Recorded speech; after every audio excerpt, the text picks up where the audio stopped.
Chapter 322. The room was very quiet. Neither Lu Chen nor Hui Yen spoke for a long time.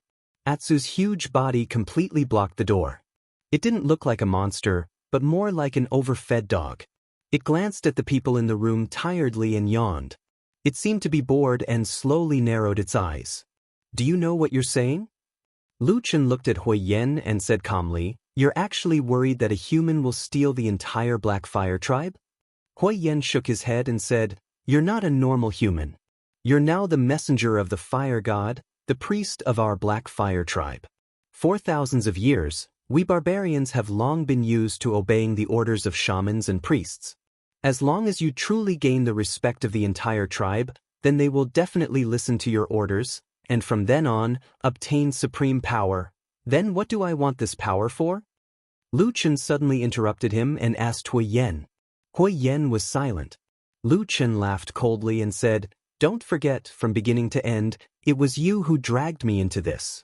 I have no interest in your barbarian games or things like reviving glory. How about this? If you're really worried, then tell me how to return to the north. I'll immediately leave this place and let your Black Fire tribe sleep peacefully. How about that?" Hui Yen thought for a while, then looked very seriously at Lu Chen and said, "You can't leave." Lu Chen rolled his eyes and said unhappily, "If I didn't know that you're a fanatic believer of the fire god, then no matter how I force you, it'll be useless. Otherwise, I would really want to cast a Black Fire curse on you and let you have a taste of that." Although Hui Yen was brave, he couldn't help but frown when he heard those words. He looked at Lu Chen with a complicated expression and said after a moment of hesitation, "Speaking of which, didn't you make a promise to the Divine Wood tribe that you would personally guarantee their fate? Why do you want to leave this place so soon?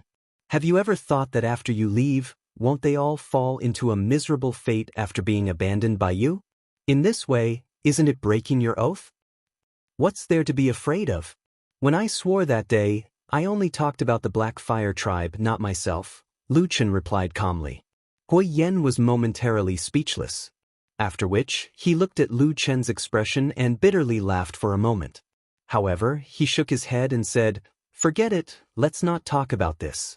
There's something I need to discuss with you." Lu Chen said, "What is it? Speak." Hui Yen said, "You are now an official priest of our Black Fire tribe.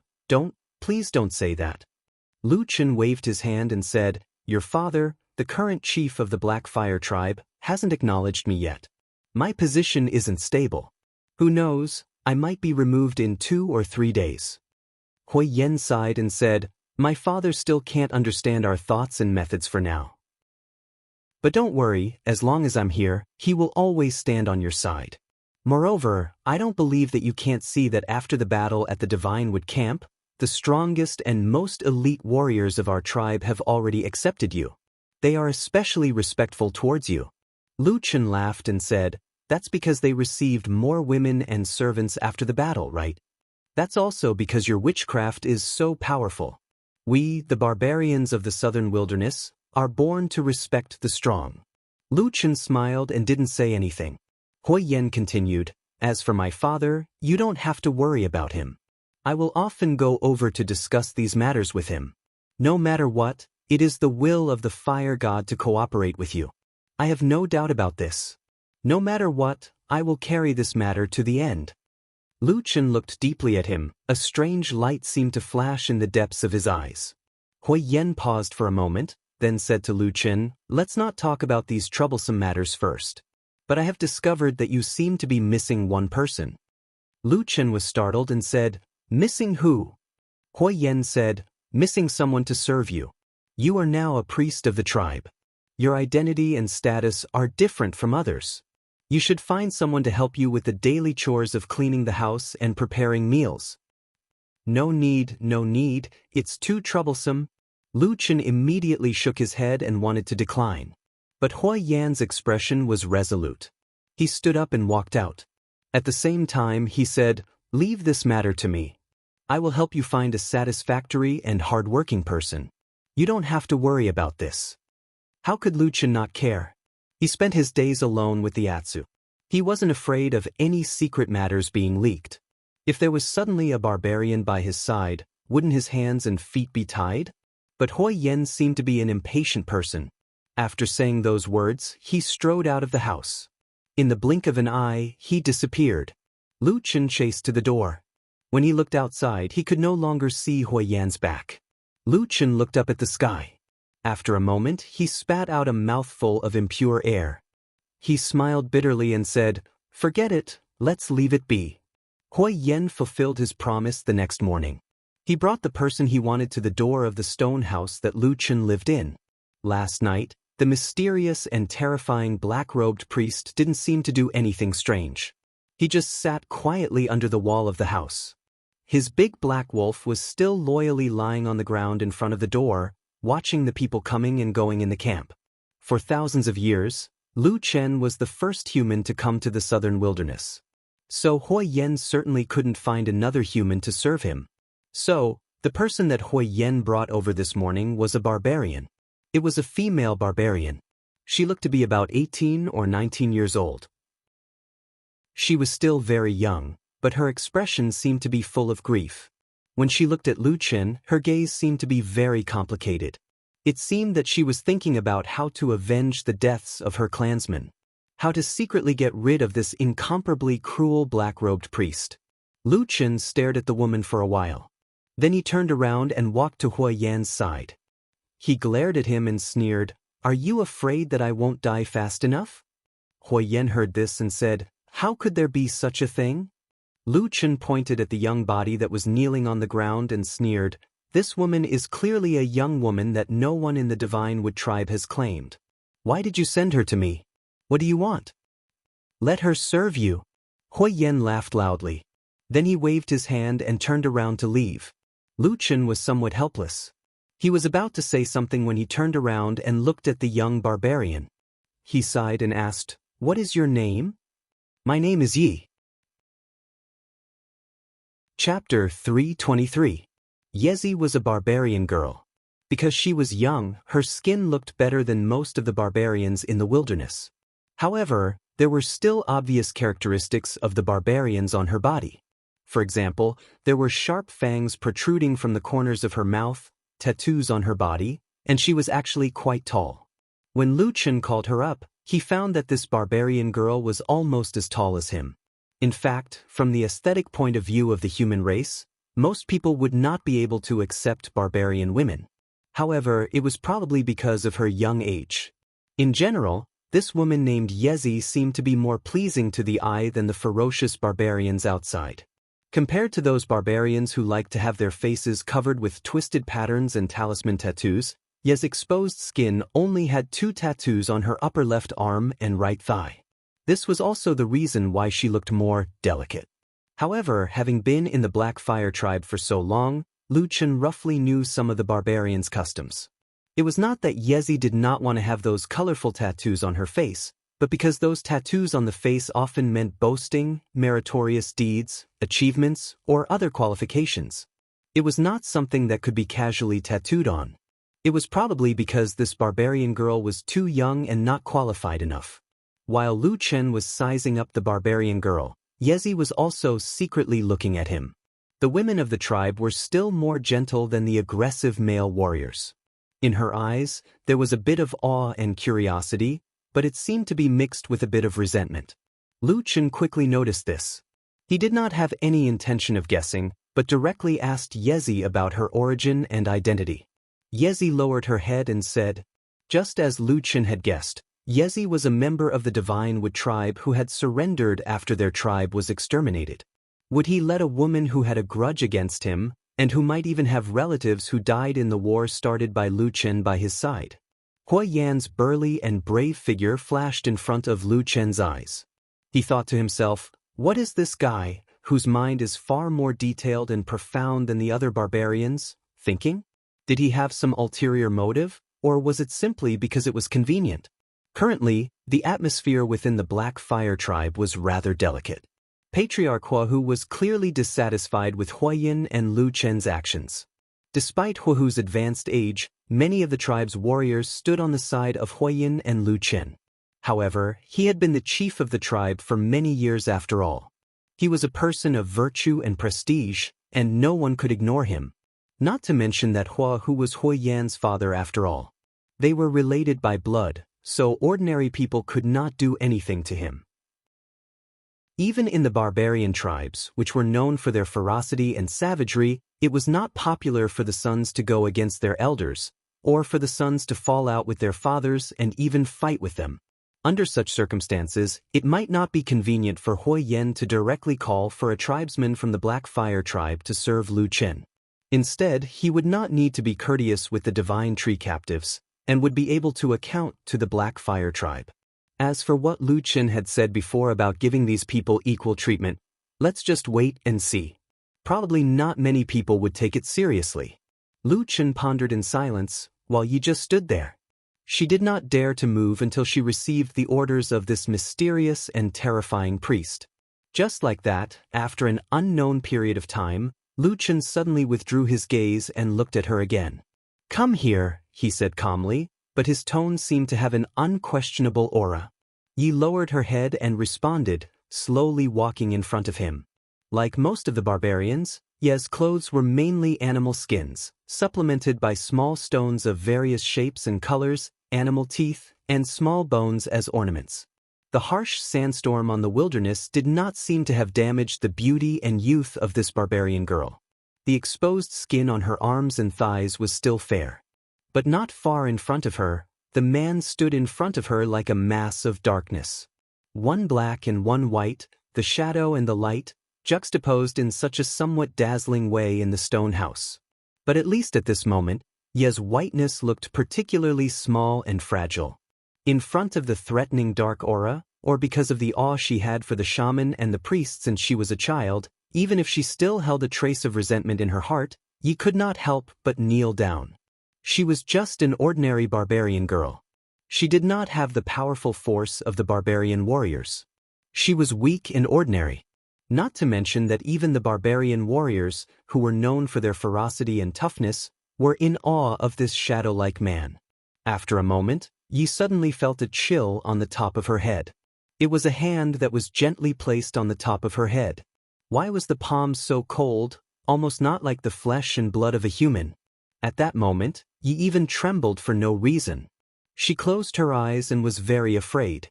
She even felt that it was not a hand that was pressing on her head, but a piece of gloomy white bone.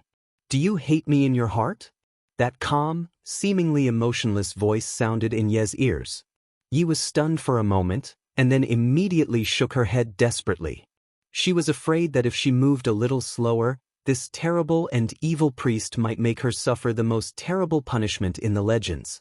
Lu Chen looked at the terrified barbarian girl and wanted to say something, but after a moment he secretly sighed in his heart. He thought to himself, what's going on? Didn't he say that he was indifferent to these barbarians and had no interest in them? Why did he suddenly feel that his heart had softened? He withdrew his hand, turned around, and walked back to his original place and sat down. After a moment, she heard him say, "This time, you probably know the people of the Divine Wood clan who came with you, right?" Yi breathed a sigh of relief after his hand left her head, but after hearing this, she became a little nervous. At the same time, she had a faint feeling that the fate of her clan was about to be decided. She hesitated for a moment and then said carefully, "I know them all, Lord Priest. What do you want to do?"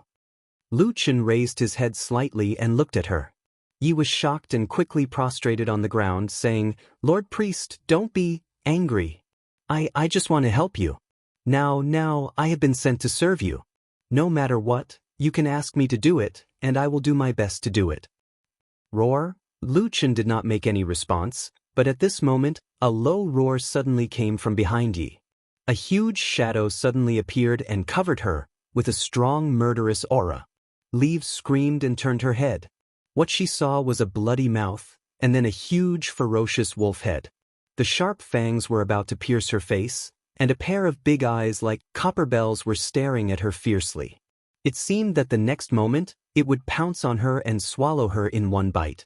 Ye's body went limp, and she almost fainted. Her body could not help but curl back desperately. After a while, she reacted.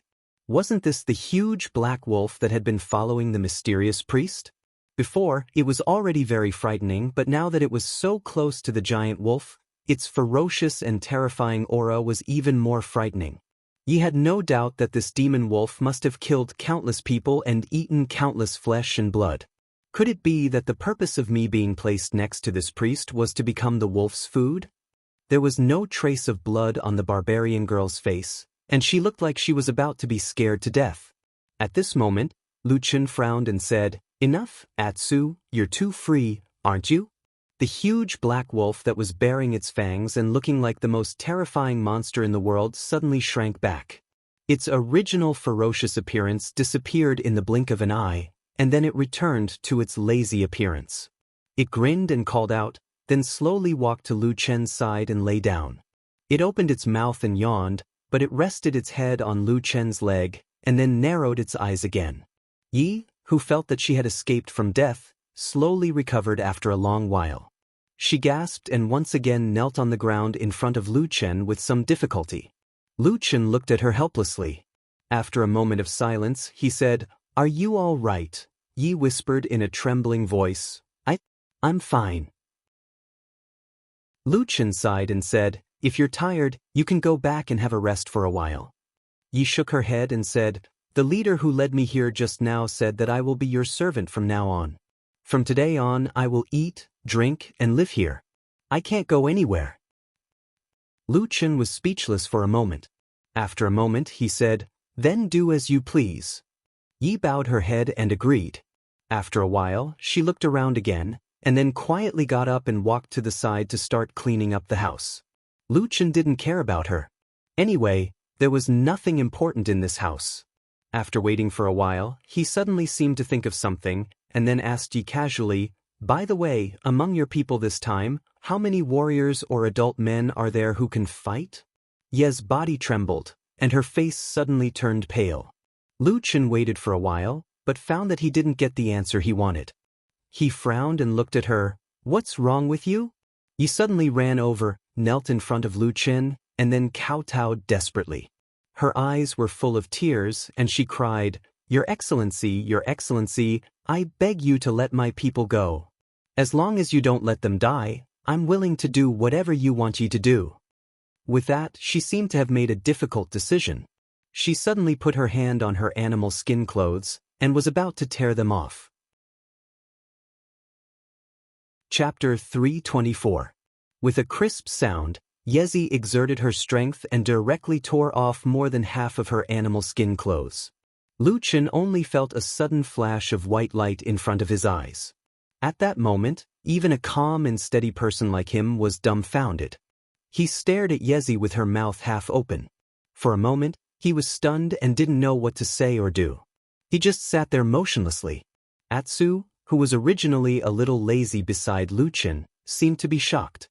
With a quiver, he turned over and jumped up. He looked up at Yezi, who had suddenly revealed half of her body. He stared at her with a pair of dog eyes and didn't make a sound for a long time. The atmosphere in the stone house instantly fell into silence. Yezi closed her eyes tightly, her cheeks flushed. Her heart was shy and indignant, and there was also a kind of desperation, as if she was sacrificing herself for justice. However, after waiting for a long time, she suddenly woke up from her inexplicable emotions, but found that it seemed that the expected thing did not happen. Almost all of the barbarian tribes in the wilderness were dominated by men and women, especially the barbarian women who had been defeated, captured, and turned into female slaves. They had no dignity to speak of. They were often reduced to the playthings of their new masters, or become tools to give birth to future generations. In fact, as long as the barbarian women who fell into such a situation did not want to die, they often hoped to have children. As long as they had offspring, then for the sake of the children, their situation would be improved, or at least they could get a relatively formal identity. In Yezi's original expectation, she was ready to give up her dignity and sacrifice her body. Under normal circumstances, if the opponent was a barbarian, he would most likely have rushed over to push her down and ravage her. But the strange thing was that this situation did not happen now. She stood there, feeling that her surroundings seemed to be empty. No one was approaching and there was no sound. There was only a trace of wind passing over her white skin, bringing a slight chill. Yezi opened her eyes and found that the black-robed priest in front of her had turned around. Instead, his huge black wolf pet was still staring at her. Its pair of fierce eyes were full of surprise and doubt. "Sir, you didn't know what was wrong with this mysterious and terrifying black-robed priest. Why didn't he act like a normal barbarian man? Could it be that he was a great and terrifying priest who possessed the power of the legendary Blackfire witchcraft, so he was different from the other barbarians? But as a man, his physiological structure should be the same and normal as the barbarians." Ye's imagination began to run wild. At the same time, he was a little shocked and afraid. He was worried that if his actions did not tempt the priest, and instead angered him, wouldn't it bring a great disaster to his clansmen? Thinking of this, Yi felt her legs turn to jelly. It had to be admitted that Yi was not a very knowledgeable and capable barbarian. In fact, she was just an ordinary barbarian girl in the Divine Wood tribe. At most, her beauty and skin were passable, but she had grown up in the tribe and only knew some basic rules of the barbarian world. Given time, if nothing had changed, she would have found the strongest and bravest warrior in the tribe and married him. Then she would serve him wholeheartedly and bear his children. When her husband went to war, she would worry and pray for him. When he returned safely, she would be filled with joy. She would work hard day and night, living an ordinary life. Until one night this year, when the terrifying shadow of the black-robed priest covered the sky and the sun. When the terrifying shadow demon descended from the sky, the Blackfire tribe was invaded by the witchcraft warriors. Then, the Divine Wood tribe, which had lasted for many years, perished. She and many other clansmen became the black-robed priest's captives. She should have hated him. In fact, deep down in her heart, she still loathed and hated this person. However, fear was a stronger emotion in her heart. That night, it overwhelmed everything else. She didn't even dare to have any thoughts of hatred in front of this man. According to the legends, the shamans and priests were omnipotent, and some could even read people's minds. How is he going to deal with me? It's fine if I die, but don't drag others down with me. Just when Yezi's mind was in a mess and all kinds of distracting thoughts came one after another, Luchin coughed softly and said, "You, put on your clothes first." Yezi was stunned for a moment. She was a little embarrassed at first, but then she felt a burst of joy in her heart. From the tone of the priest, it seemed that he wasn't angry. However, it was said that these big shots were temperamental. No one could be sure what they would do in the next moment. Yezi hurriedly agreed, and then hurriedly put on the animal skin clothes that she had just torn off. The only thing that was a little awkward was that the animal skin clothes were originally sewn. Just now, she had the determination to tear it apart regardless of everything. Even if she died here today, it didn't matter at all, so when she tore it, she didn't even think about what to do if she had to wear it again later. She saw that the animal skin clothes had been directly torn in half. No matter how Yezi tried to cover it, it was not secure. Either the front part fell off, or the back part was exposed. In the end, Yezi had no choice but to take off the two pieces of animal skin from the front and back with a red face. She directly tied them together with a knot, and then tied them above her chest, regardless of the part above her waist. Only then did she barely cover her body, and it was not too ugly. However, in this way, her petite figure was even more alluring. Luchin, who turned around and saw this scene, rolled his eyes in his heart. He thought that it was fortunate that this barbarian girl had a barbarian face and two small fangs that were similar to that of a beast. Otherwise, the temptation was really not small. But in any case, even if Luchin was not a gentleman for so many years, and had done many shady things, he still had no interest in a barbarian woman. So, after glancing at Yezi's exquisite body, he turned his eyes away, frowned and said to Yezi, "I just want to ask, how many warriors are left in your tribe now? Why do you look like the sky is falling down?" Yezi's eyes were red, and there were faint tears in them.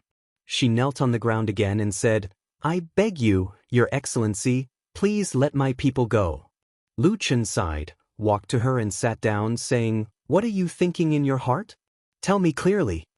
Yezi hesitated for a moment, but still lowered her head and said, "It turned out that in the southern wilderness, Because the barbarians were fierce and warlike, there were often tribal wars in the past.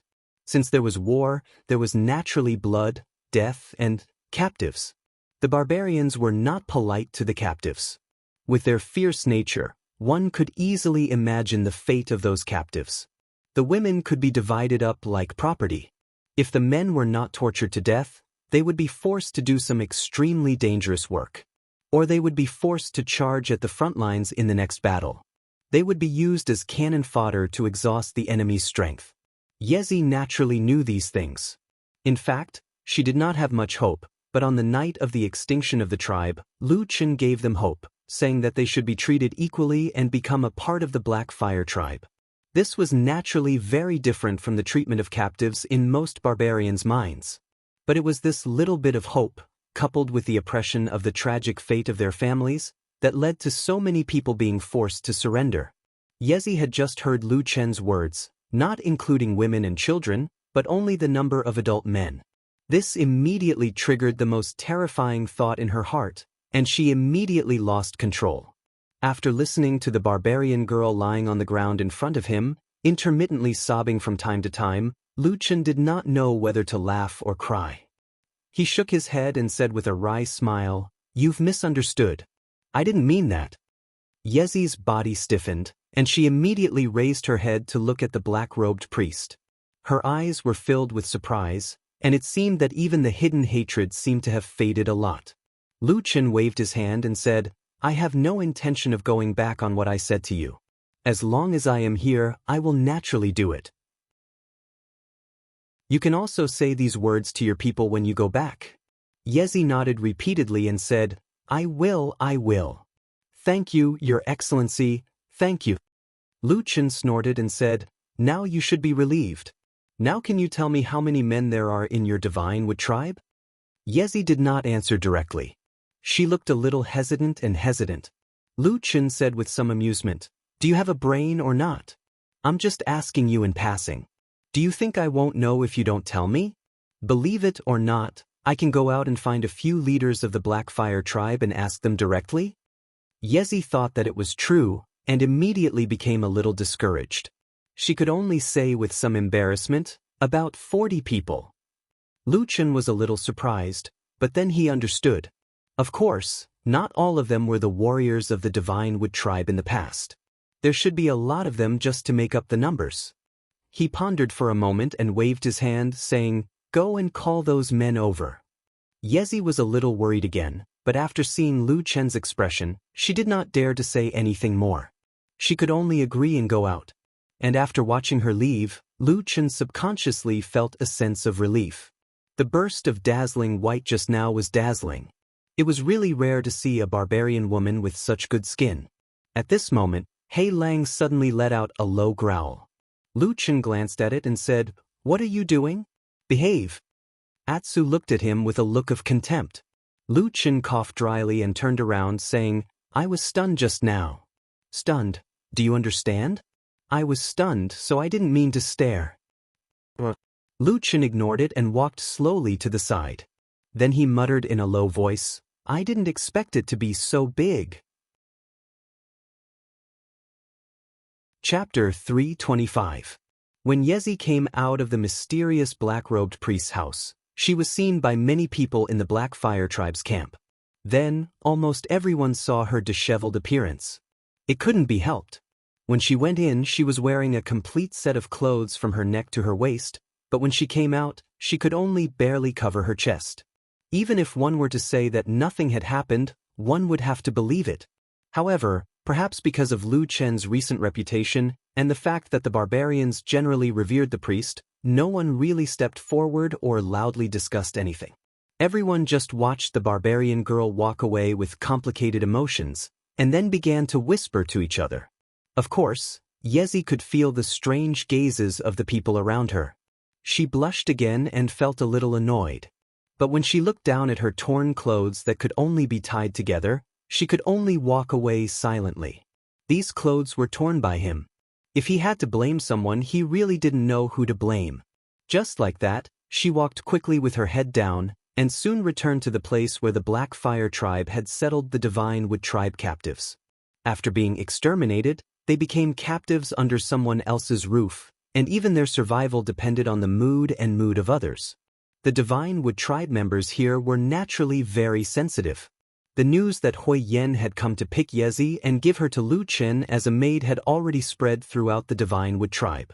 So when they saw Yezi suddenly return, a large group of people immediately surrounded her. Most of the people walking in front were women, and most of them were slightly older. There were 1 or 2 old men beside them, and it seemed that they had some experience or reputation among the Divine Wood tribe members. These people obviously wanted to ask Yezi if there was any progress outside, and if the black-robed priest intended to keep his promise. But soon, everyone's eyes suddenly fell on Yezi. Looking at the girl who was still fully clothed when she left in the morning, and now revealing her fair waist and smooth and alluring shoulders, while her clothes only covered her chest, many people's gazes immediately changed. After a moment of silence, a group of women rushed forward and squeezed the other old men and men to the back, surrounding Yezi tightly in the middle. In an instant, countless questions rushed into Yezi's ears. "Yezi, what happened to you? Did that priest sleep with you? Poor child, that beast must be very fierce. Look, even his clothes have been torn in half. Does your body hurt? How pitiful. Come over here. Auntie will give you a hug." Yezi felt her head buzzing and almost dizzy, but she still heard some of the questions in the noise. She quickly replied, "No, no, no, I'm fine. I really didn't. Sigh, such a good girl, she should have been married to our tribe's warriors and given birth to our children. Who would have thought that she would be defiled by the Black Fire tribe's bastards?" Before Yezi could finish her words, she was interrupted by a wave of comforting voices filled with sadness, pity, and heartache. The barbarian aunties around her kept comforting her, pushing her around and holding her in their arms, telling her not to be sad, not to be sad. This was inevitable for a woman in her life, and it didn't matter if she was bitten by a dog when she went out for a walk. Moreover, now that the Sacred Wood tribe had fallen into such a miserable state, they could only depend on the Black Fire tribe. The black-robed priest's position in the Black Fire tribe was not to be underestimated. Having a woman serve him was a good thing for everyone. At first, Yezi wanted to continue to argue, but after being interrupted several times and hearing the words of the people around her, she suddenly lowered her head, and her eyes were a little red. It was still noisy around her. Everyone seemed to be comforting her. Later, a few respectable elderly people squeezed in and solemnly told Yezi that they hoped she would be more open-minded and not be sad. They hoped that she would serve the black-robed priest carefully and endure any grievances. If she was sad, she could come back and tell everyone. Then it would be fine. At least in this way, everyone would be able to live a better life. Later, Yezi cried and shed tears. Surrounded by her clansmen and surrounded by seemingly warm hugs, her tears inexplicably flowed like pearls with a broken string. She couldn't stop even if she wanted to. Yezi went back to change her clothes, and then returned to the stone house where Lu Chen was. But at this moment, she was accompanied by a group of men from the Sacred Wood tribe. The barbarians of the Black Fire tribe who noticed the commotion here were quickly attracted over. After all, there were suddenly so many foreigners in the tribe's camp. Although the higher-ups had said that they would merge into one after the annexation, it didn't mean that the Black Fire tribe would accept these people of different surnames from the Sacred Wood tribe. Moreover, there didn't seem to be such an example in the southern wilderness since ancient times. Among the crowd of onlookers from the Black Fire tribe, there were many strong adult men. They were the Black Fire barbarian warriors. Although they looked at Lu Chen's stone house with awe, when they looked at the Sacred Wood tribe captives, their gazes were not very friendly. There was even some hostility and vigilance. After all, they had been fighting to the death not long ago. But what happened next was beyond most people's expectations. After Lu Chen walked out of the stone house, he didn't avoid the onlookers and directly looked at the captives. He pointed at them and eliminated about half of the old and weak, leaving about 20 of the strongest men. After that, Lu Chen returned to the stone house with the huge black wolf and Yezi. The people who were eliminated went back first, leaving the remaining 20 people standing outside the house at a loss. After a while, footsteps sounded in the stone house again, But this time it was Yezi who walked out alone. Her expression looked a little complicated, but she was generally calm. Under the gaze of the crowd, she walked towards the 20 people and pointed at one of them, asking him to follow her into the stone house. At this time, not only were the remaining people bewildered, even the onlookers from the Black Fire tribe did not understand what the black-robed priest was going to do. They all whispered to each other. But just as they were whispering to each other, an inexplicable aura suddenly emanated from the dim stone house. Although it was not as exaggerated as the sky changing color, and although there were no abnormalities or obvious changes, everyone seemed to feel their hearts beating violently. Then, for a moment, the stone house seemed to be completely dark. It was shrouded in incomparably deep darkness, and in the deepest part of the dark shadow, there seemed to be a flame suddenly burning. No one could see the flame. It was just a feeling. Perhaps it was because the flame was black. Everyone quietened down and stared at the dark stone house. After waiting for a while, it seemed like a long time. Finally, the darkness seemed to slowly fade, and after a while, a figure slowly walked out. It was the divine wood warrior who was called in by Yezi.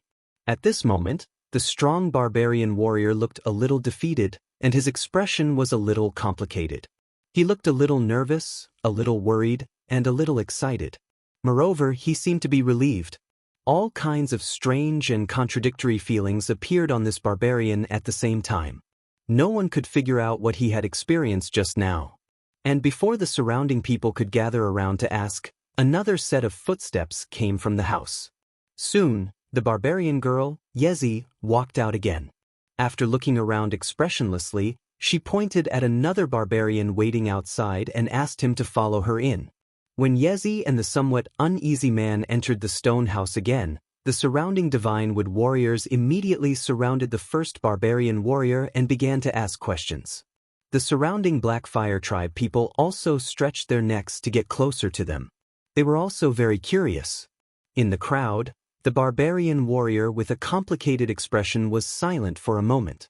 Suddenly, he stretched out his hand and pulled open the front of his shirt, revealing his strong chest. Immediately, the surrounding people's gazes fell on his bulging muscles. Suddenly, everyone became silent. Where the crowd's line of sight could reach, there was now a totem symbol that was shaped like a blazing flame on the vital point of his chest. The totem symbol was completely black, deep and murderous, and it looked as if it would really burst into flames at any moment. That was the totem symbol of the Black Fire tribe. With the appearance of this symbol, there was a sudden uproar in the crowd further away. Several people, almost all of them warriors of the Black Fire tribe, cried out in surprise. In the middle of their foreheads, there was also the same rune. It was the same rune that Lu Chen used to cast the Black Fire witchcraft to demonize them. Chapter 326. The appearance of the Black Fire rune on the Divine Wood tribe warrior caused an even greater uproar and surprise among the Black Fire tribe compared to the group of captives. Everyone whispered to each other, anger and surprise on their faces. At the same time, a few strong barbarian warriors even turned around and ran into the distance. After a while, a group of people surrounded Hui Yen and walked over with large strides. The group of people in front quickly felt that something was wrong and quickly made way for them, including the group of Divine Wood tribe captives. Although there was still a hint of unwillingness on their faces, there was also a hint of fear on their faces. Most of them lowered their heads and retreated to the side. People who had just been exterminated and captured would never have the courage to resist. Moreover, when this group of aggressive Black Fire tribe warriors walked over, each of them looked like a fiend. At the same time, many people noticed that some of them had blades and axes hanging on their bodies, intentionally or unintentionally. In the world of the barbarians, knives and axes only had one use, and that was to kill. Hui Yen stood in front of this group of warriors with a solemn expression. His face looked a little gloomy, while the other Black Fire tribe warriors all had different expressions. There was reverence, anger, fear, and even a little worry. However, when they felt a dark aura surging out from the stone house, almost everyone stopped in their tracks. That was the power of witchcraft. Every warrior here, Especially those who had experienced the battle with the Divine Wood tribe could clearly feel it. They also understood the danger of this power more than the other tribesmen who did not know the origin of this power.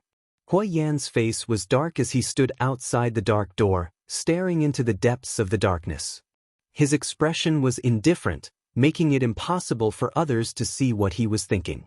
However, they could faintly see that the depths of his pupils were slightly contracting. After an unknown amount of time, the powerful dark aura finally faded.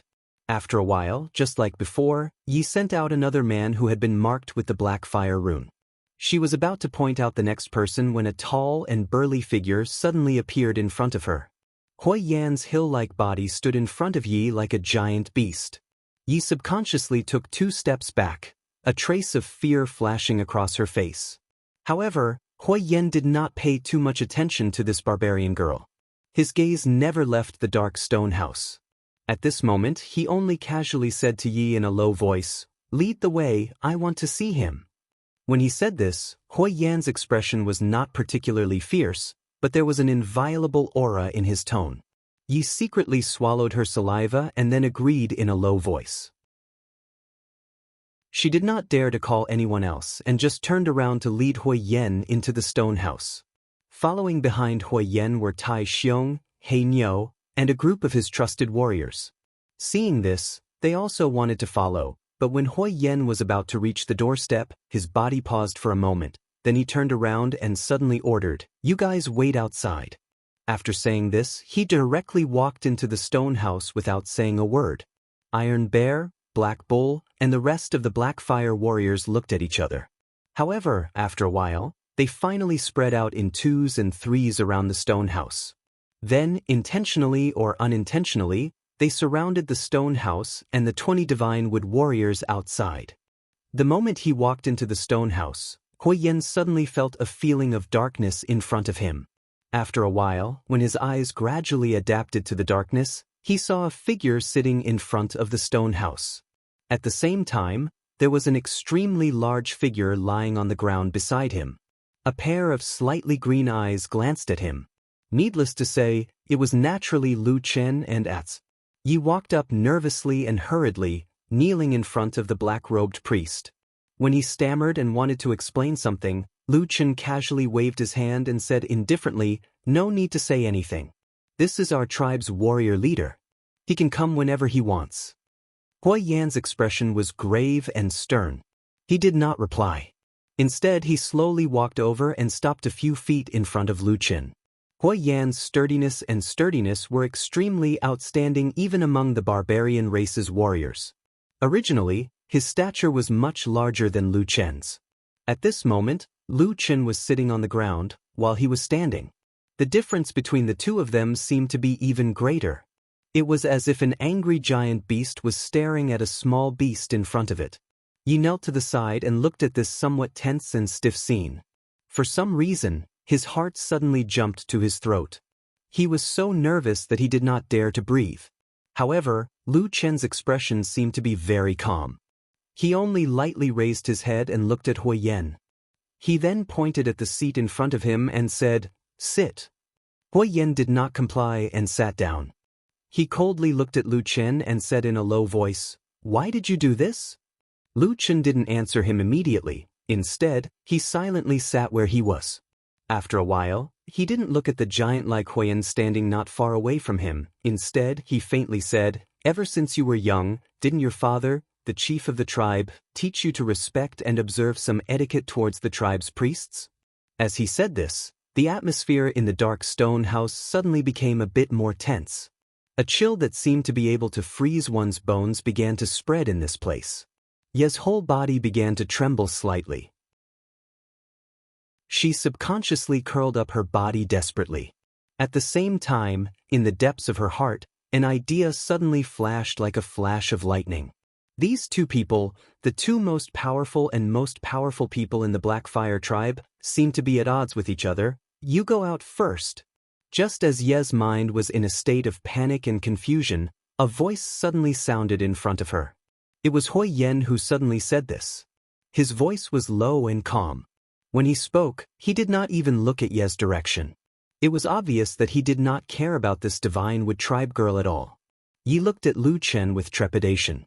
When she saw him lightly wave his hand, she jumped up as if she had been pardoned and quickly walked out of the stone house. The moment she stepped out of the door, when light shone on her from outside, Yi somehow had the illusion that she had returned to the human world from hell. She let out a long sigh of relief. But very quickly she found that there were many barbarian warriors standing around her. Each of them had a cold expression on their faces as they looked in her direction. On their hands, the sharp edges of the blades and axes were flashing with cold light. Ye's heart that had just warmed up suddenly turned cold again. Then it sank again. In the stone house, when there were no outsiders present, the atmosphere actually began to ease a little. Even the giant wolf Atsu that had been snuggling up to Lu Chen did not show any hostility or vigilance towards Hui Yen. Hui Yen silently sat down in front of Lu Chen. After which, he raised his head to look at the latter. Very quickly, he discovered that Lu Chen was still wearing the white bone mask. His brows involuntarily furrowed as his expression turned a little ugly. "Why are you wearing that again?" Lu Chen took off the white bone mask from his face and placed it at the side. He said, "When I inscribed the black fire runes on the bodies of those divine wood tribe people, I need them to not be too resistant, otherwise it will be very troublesome. I found that wearing this thing was quite useful, probably because this mask was passed down from their ancestors. When they saw me wearing it, they would feel relaxed, and they wouldn't be too hostile towards me, which made it easier for them to cast their spells." Hui Yen snorted and said, "Why do you want to use this kind of spell on them? You should know that this is a power that belongs to our Black Fire tribe." By the end of his sentence, Hui Yen had already raised his voice, showing the anger in his heart. Lu Chen did not look too surprised, nor did he speak up to defend himself. He only looked at him indifferently and said, "I told you before, the Black Fire tribe's warriors are too few, not enough to support our ambition of reviving the Black Fire tribe as soon as possible. Therefore, I can only find another way. The 20 people outside are also strong barbarian warriors. After receiving the Black Fire runes, they will also become valiant warriors. In this way, the strength of the Black Fire tribe will increase by another level." Hui Yen said angrily, "Nonsense. You're being reckless. In the future, every time you destroy a tribe, are you going to steal their warriors to do this?" Lu Chen said calmly, "Didn't I already tell you about this idea? This is the most effective way to increase the strength of the Black Fire tribe in a short period of time." Hui Yen took a deep breath and shook his head, saying, "But I also told you that this method is not appropriate. You should know that if there are too many of these foreign tribes with the power of demonization, even more than the warriors of our Black Fire tribe, when the time comes, what should we do?" Chapter 327. Backlash. Lu Chen raised his eyes slightly and looked at the solemn Hui Yen. He asked in a slightly astonished tone. Hui Yen frowned and said, "What, am I wrong?" Lu Chen pondered for a moment and said, "You're thinking too much. Firstly, the demonization of warriors is a kind of witchcraft. If I don't use it, they won't be able to obtain that kind of power." Hui Yan's expression did not relax. He stared at Lu Chen and said, "But if you continue to do this, there will be more and more warriors of the foreign races. Is there no risk? Once they reach a certain time, their numbers are too many, or they suddenly turn on us after demonizing on the battlefield, what will we do at that time?" Lu Chen said indifferently, "This is the second thing I wanted to tell you earlier. That black flame rune just happens to be able to control these divine wood race members. Once someone has any disloyal thoughts, just by relying on this thing, I have a way to instantly kill them." Hui Yen was startled. His face revealed an astonished expression. He said, "What? The black flame seal pattern has this kind of effect?" Lu Chen looked at him with a smile that was not a smile. He said, "What do you think? If it wasn't like that, why would I spend so much effort to slowly cast the curse one by one? Right, I forgot to tell you. The true name of the black flame seal pattern isn't the black flame seal pattern. It is a variant of witchcraft. Its original name is the black flame curse." He smiled. His smile looked calm and serene, but there seemed to be an indescribable throbbing in his eyes at that moment. That isn't a seal pattern. It's a kind of curse. The atmosphere in the stone house suddenly became a bit colder. No one spoke for a while. Then, after a while, Hui Yen suddenly stood up. Standing before Lu Chen, his tall stature looked extremely out of place. Furthermore, there was a faint, biting, cold, murderous aura emanating from his body. Lu Chen seemed to have sensed something, and he slowly stood up and said, "What's wrong?" Hui Yen looked deeply at him, his gaze exceptionally sharp, like two daggers staring at Lu Chen. Then he slowly said, "Did you cast this curse on me and my Blackfire warriors?" Lu Chen didn't seem to be frightened by the barbarian's murderous aura. He even smiled faintly and said calmly, "I only know of one type of black flame curse. Of course it's the same type." Clang. A crisp sound rang out. It was Hui Yan's sudden growl. He reached out his hand and pulled out the dagger that was hanging on his waist. The bright light of the dagger was pointed at Lu Chen. On the other side, the giant wolf Atsu, who was originally a little lazy, suddenly jumped up. With a roar, it bared its sharp fangs at Hui Yen and pretended to pounce on him. In the dark stone house, the atmosphere suddenly became tense. The two sides seemed to be confronting each other, and the situation seemed to be on the verge of exploding. Hui Yen didn't pay attention to the growling Atsu beside Lu Chen. Instead, he stared at Lu Chen and gripped the dagger in his hand tightly. He said word by word, "Why?" Lu Chen shook his head and said, "No reason. I've already told you, the black flame curse is just like this. I can use the fire god's staff to cast a variant spell to demonize you and increase your strength for a short period of time. But in the end, this kind of curse is still a curse. It naturally has the power to kill." He looked up at Hui Yen and said, "It seems like you don't like it?" Hui Yan's breathing was slightly hurried, his fangs crossed. He growled and said, "Who would like to have this kind of thing on their body? If that's the case, the lives of me and the other warriors will be in your hands. I can help you get rid of it now." Lu Chen suddenly interrupted him and said calmly. Hui Yen was stunned for a moment, as if he couldn't react in time. He looked at Lu Chen in shock. Lu Chen said, "You and the other Blackfire warriors, if you need it, I can help you get rid of this black flame curse. But correspondingly, you will lose the power of demonization on the battlefield." Hui Yan's expression changed intensely, but he still didn't say anything. Lu Chen looked at this barbarian man. A strange light flashed in the depths of his eyes. He said, "I think you're just afraid that I can control everyone's life and death. My power is too great, and I can even control the tribe? In fact, I still stand by my words. Your barbarian tribe is not worthy of my attention. I don't care about the things that you value so much. If you're afraid, give me the way to return to the north. I will get rid of all your curses now, then give up everything here and leave by myself. From then on, I will have nothing to do with your Blackfire tribe." Hui Yen looked at Lu Chen. Lu Chen didn't look away either, calmly looking at him. After a while, Hui Yan's expression changed. Suddenly, he turned his head away. The anger on his face quickly dissipated, and he slowly put away the blade in his hand. After a while, he said in a low voice, "Let me think about it first." Lu Chen smiled mockingly, then his expression returned to normal and he nodded. Hui Yen turned and walked out. Just as he was about to reach the door, he suddenly squatted down and turned back to Lu Chen. "Don't tell anyone about this secret." Lu Chen nodded and said, "I know." Hui Yen looked at him deeply, then turned and walked out. The day's tense atmosphere gradually calmed down as Hui Yen silently walked out of the black-robed priest's stone house and took away all the Blackfire tribe warriors. As for Lu Chen, he didn't seem to be affected by this matter. After Hui Yen left, he continued to summon people into the stone house and cast the mysterious Blackfire seal on them. No one knew what happened between Hui Yen and the black-robed priest in the dark stone house, or what they talked about.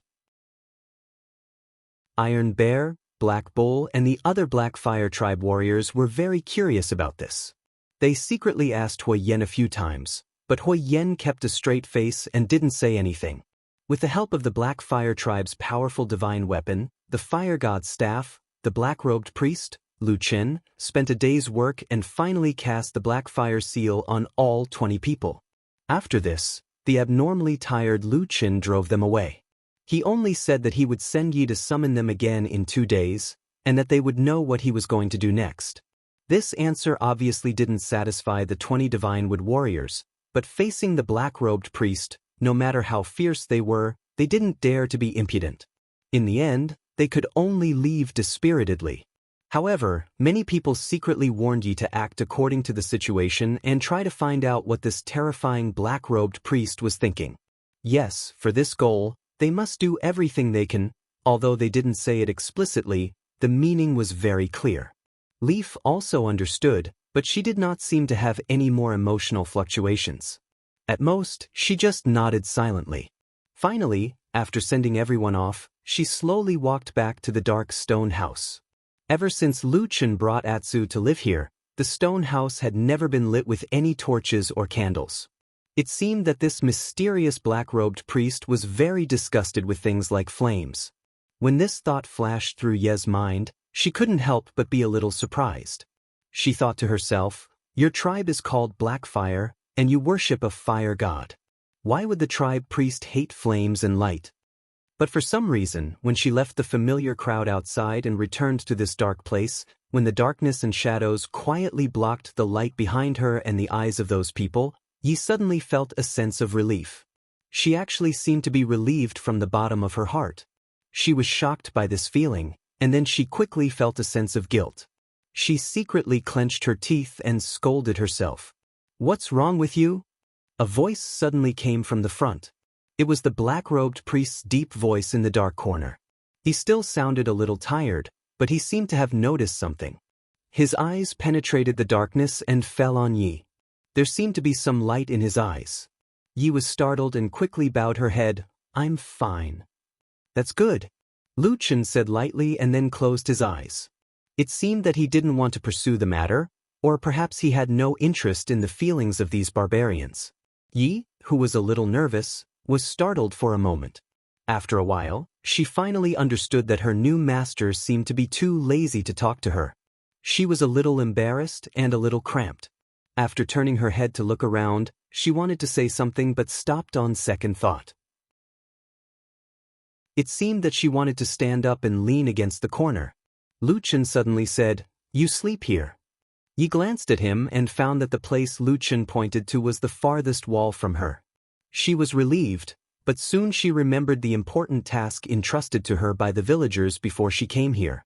Those eager eyes, so many people's hope of life and death, all seemed to depend on her alone, even if it might make her sink into the terrible hell to spy on the most terrible person in the world.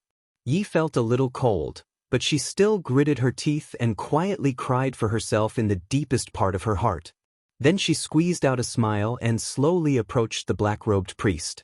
"Your Excellency, do you need me to serve you?" Lu Qin, who had closed his eyes to rest, frowned slightly and opened his eyes again. He found that Yi, who was approaching him, was trembling slightly, but it seemed that she had summoned up her courage and slowly reached out to untie her clothes. Lu Qin was silent. After a moment he said, "Don't smile. I think your smile is ugly." Chapter 328. Ye's hand suddenly froze in front of her chest, and then she looked at the black-robed priest with shame and anger. However, Lu Qin obviously didn't mean to pay attention to her. He just waved his hand and said, "Go sleep over there, don't disturb me." Yi answered in a low voice. She didn't know why, but she suddenly felt relieved, and the anger she had before disappeared. Even when she looked at Lu Qin, she felt that this black-robed priest didn't seem to be as terrible and disgusting as she had imagined. However, memories quickly surfaced in her mind. That day, in the old tribal camp, many of the clansmen she had known since she was young had died under the hands of this black-robed priest, died in that terrifying black fire. That painful howl was still reminding her, making Yi suddenly feel very ashamed of her weakness just now. She lowered her head and walked back to the corner of the wall that belonged to her, and unexpectedly found that there were 2 or 3 animal skin mattresses there. She was startled for a moment, and looked back only to see that Lu Chen's figure had merged with the darkness, as if he had become a part of the shadow, making it hard to see him clearly. She stared at that side for a moment, and then gritted her teeth, gently moved the animal skin mattresses to the side, and then lay down against the wall. The ground and the wall were very cold, but the animal skin mattresses not far away looked unusually warm. Ye's body trembled slightly, but in the end she still closed her eyes.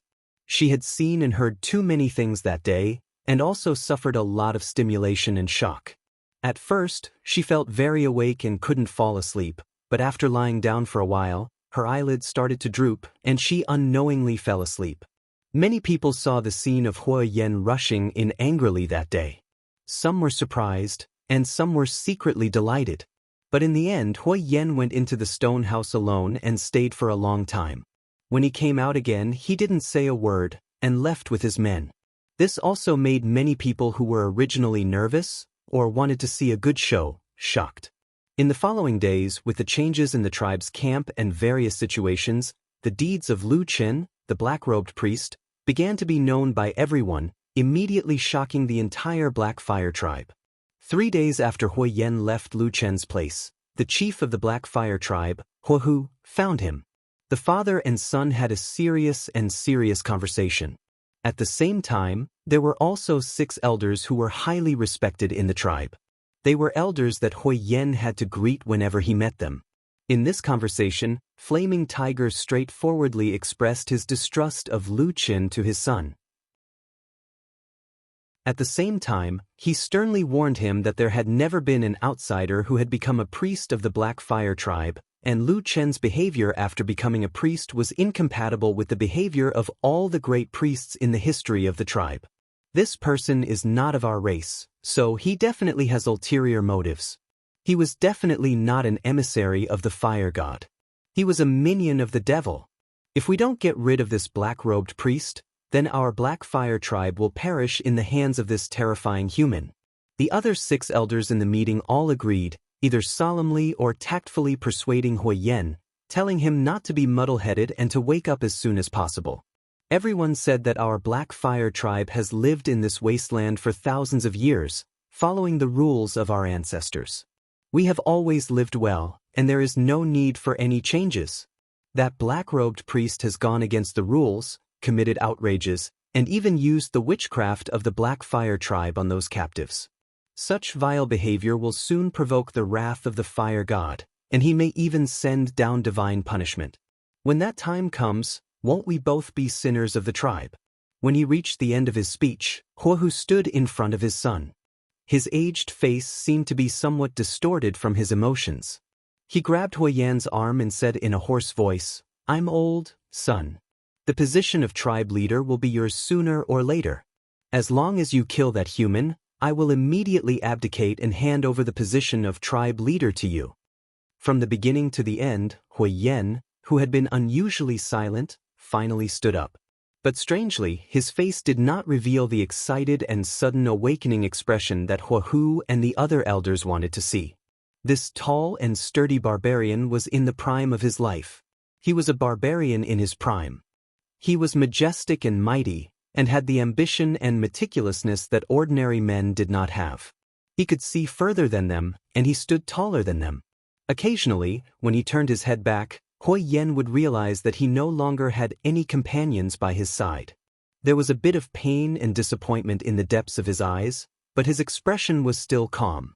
He stood up in front of the most senior elders of the tribe, and said in front of his father, Fire Tiger, "You don't have to worry about these things in the future." After saying that, he ignored the astonished and angry gazes around him, turned around and walked out, leaving behind a room of angry elders and a suffocating atmosphere. Lu Chen only learned of this matter from Huo Yan the next day at noon. When Huo Yan came to find him, Lu Chen had just finished training the 20 strong Divine Wood warriors and let them go back first. The so-called training, of course, did not mean that Lu Chen would teach these barbarian warriors how to kill people or how to use weapons. Instead, it was to let these people familiarize themselves with the demonized state that he would enter after casting the spell, and how to better kill people. Apart from this, Lu Chen also told all the Divine Wood warriors that when casting the demonized sorcery, he would also plant the world's most vicious curse on everyone's body. If anyone dared to betray him, they would be burned alive in the terrifying black flames. After death, even their souls would not be able to escape, let alone return to the embrace of their ancestors and gods. But as long as all of you listen to my orders and serve me loyally, as long as you achieve great merit, you will be able to remove this curse. At the same time, from this day onwards, all the Divine Wood warriors would be known as the Black Fire Guards, and would only listen to the orders of the black-robed priest. These words, of course, quickly spread throughout the entire Black Fire tribe, and at the same time caused a huge uproar. It also became the evidence that the elders of the Black Fire tribe increasingly hated Lu Qin. When the sun set that evening, when Hui Yen sat with him in the stone house, this barbarian already looked somewhat disappointed. Lu Qin looked at him and said, "What's wrong? Are you unable to bear it?" Hui Yen waved his hand and closed his eyes as he leaned against the wall. After a while, he said, "I didn't expect Father and the other elders to be so short-sighted. They can't see at all why I want to push this matter forward." Lu Qin sighed, walked to his side and sat down, saying, "You're wrong." Hui Yen opened his eyes and looked at him, saying, "What do you mean?" Lu Qin said, "You can see so much foresight and do so many daring things. That's because you are a unique and different barbarian. Among so many tribes in the wilderness, how many barbarians like you are there? You can't even find one in an ordinary tribe. Perhaps it's normal that they don't understand you?" Hui Yen smiled bitterly and said softly, "I just want to restore the glory of my ancestral tribe. I don't deserve such praise." He paused and frowned, saying, "Oh right, can you keep a low profile when dealing with those 20 Black Fire Guards? You know what the situation is now. Demonizing every day is like stabbing their hearts with a knife." Lu Qin shrugged, saying, "I can't help it, time is too tight." Hui Yen was startled, saying, "What do you mean?" Lu Qin said indifferently, "In 3 days, Thunder Lizard, Ghost Fox and Mountain Spirit, you can choose one of these 3 tribes." Hui Yen was shocked and stood up abruptly, saying, "What? How long has it been you're going to fight?" Lu Qin said calmly and firmly, "The wilderness is so big, there are so many tribes, we don't have time to waste. Even you didn't expect us to start a war so soon, then, those 3 tribes definitely didn't expect it either." Hui Yen didn't know what to say for a moment. After a while, he said, "Sometimes I feel that in the world, we barbarians are the most warlike, but compared to you, we are worlds apart." Lu Qin sneered. He turned around and walked into the depths of the darkness. At the same time, he said, "Stop pretending. Anyway, it's just blood and lives. In the wilderness, the victor is everything. You're the one who said that to me." Hui Yen was silent for a long time, then turned around and walked out of the stone house. As he walked in the open space of the tribe's camp, he occasionally raised his head to look at the dark sky, and suddenly saw a meteor flying across the night sky. That was a bold and unrestrained meteor, emitting a dazzling brilliance, instantly lighting up the entire starry sky, dazzling people's eyes.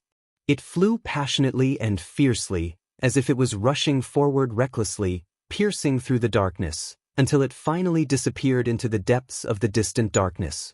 Hui Yen stared blankly at the meteor's last light disappearing into the night sky, suddenly feeling a chill.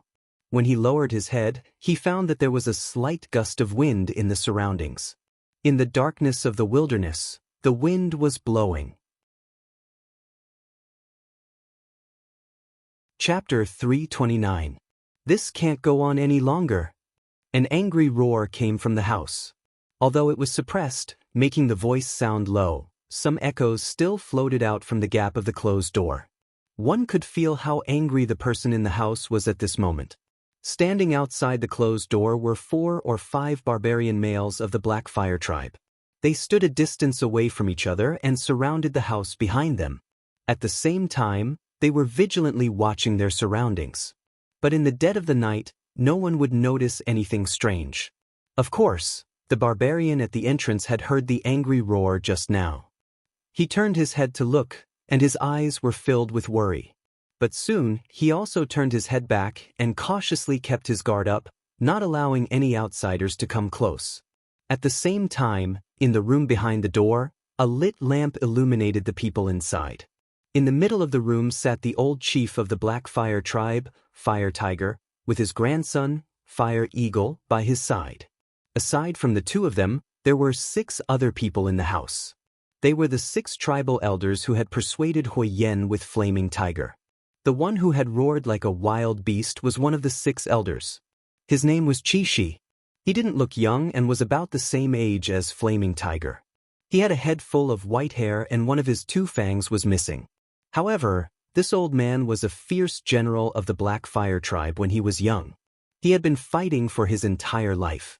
Although he was old, his fierce and valiant aura was still there. At the same time, his irascible temper hadn't changed. At this moment, Qi Shi's furious roar reverberated within the room. He paced up and down within the room before abruptly turning around and saying loudly to Flaming Tiger, "Patriarch, did you hear what I said or not?"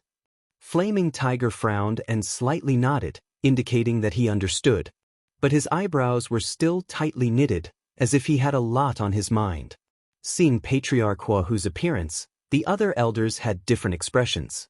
After a while, another elder at the side with a slightly gentler expression pulled Qi Shi and said in a low voice, "All right, Patriarch knows what he's doing. Don't shout randomly. If your voice is too loud and is heard by others, they might run to tell Hui Yen or that black-robed priest, and there might be big trouble." Qi Shi snorted heavily, his face filled with anger and reluctance. However, it seemed that he was still somewhat fearful of the 2 people mentioned. Finally, he walked to the side and sat down.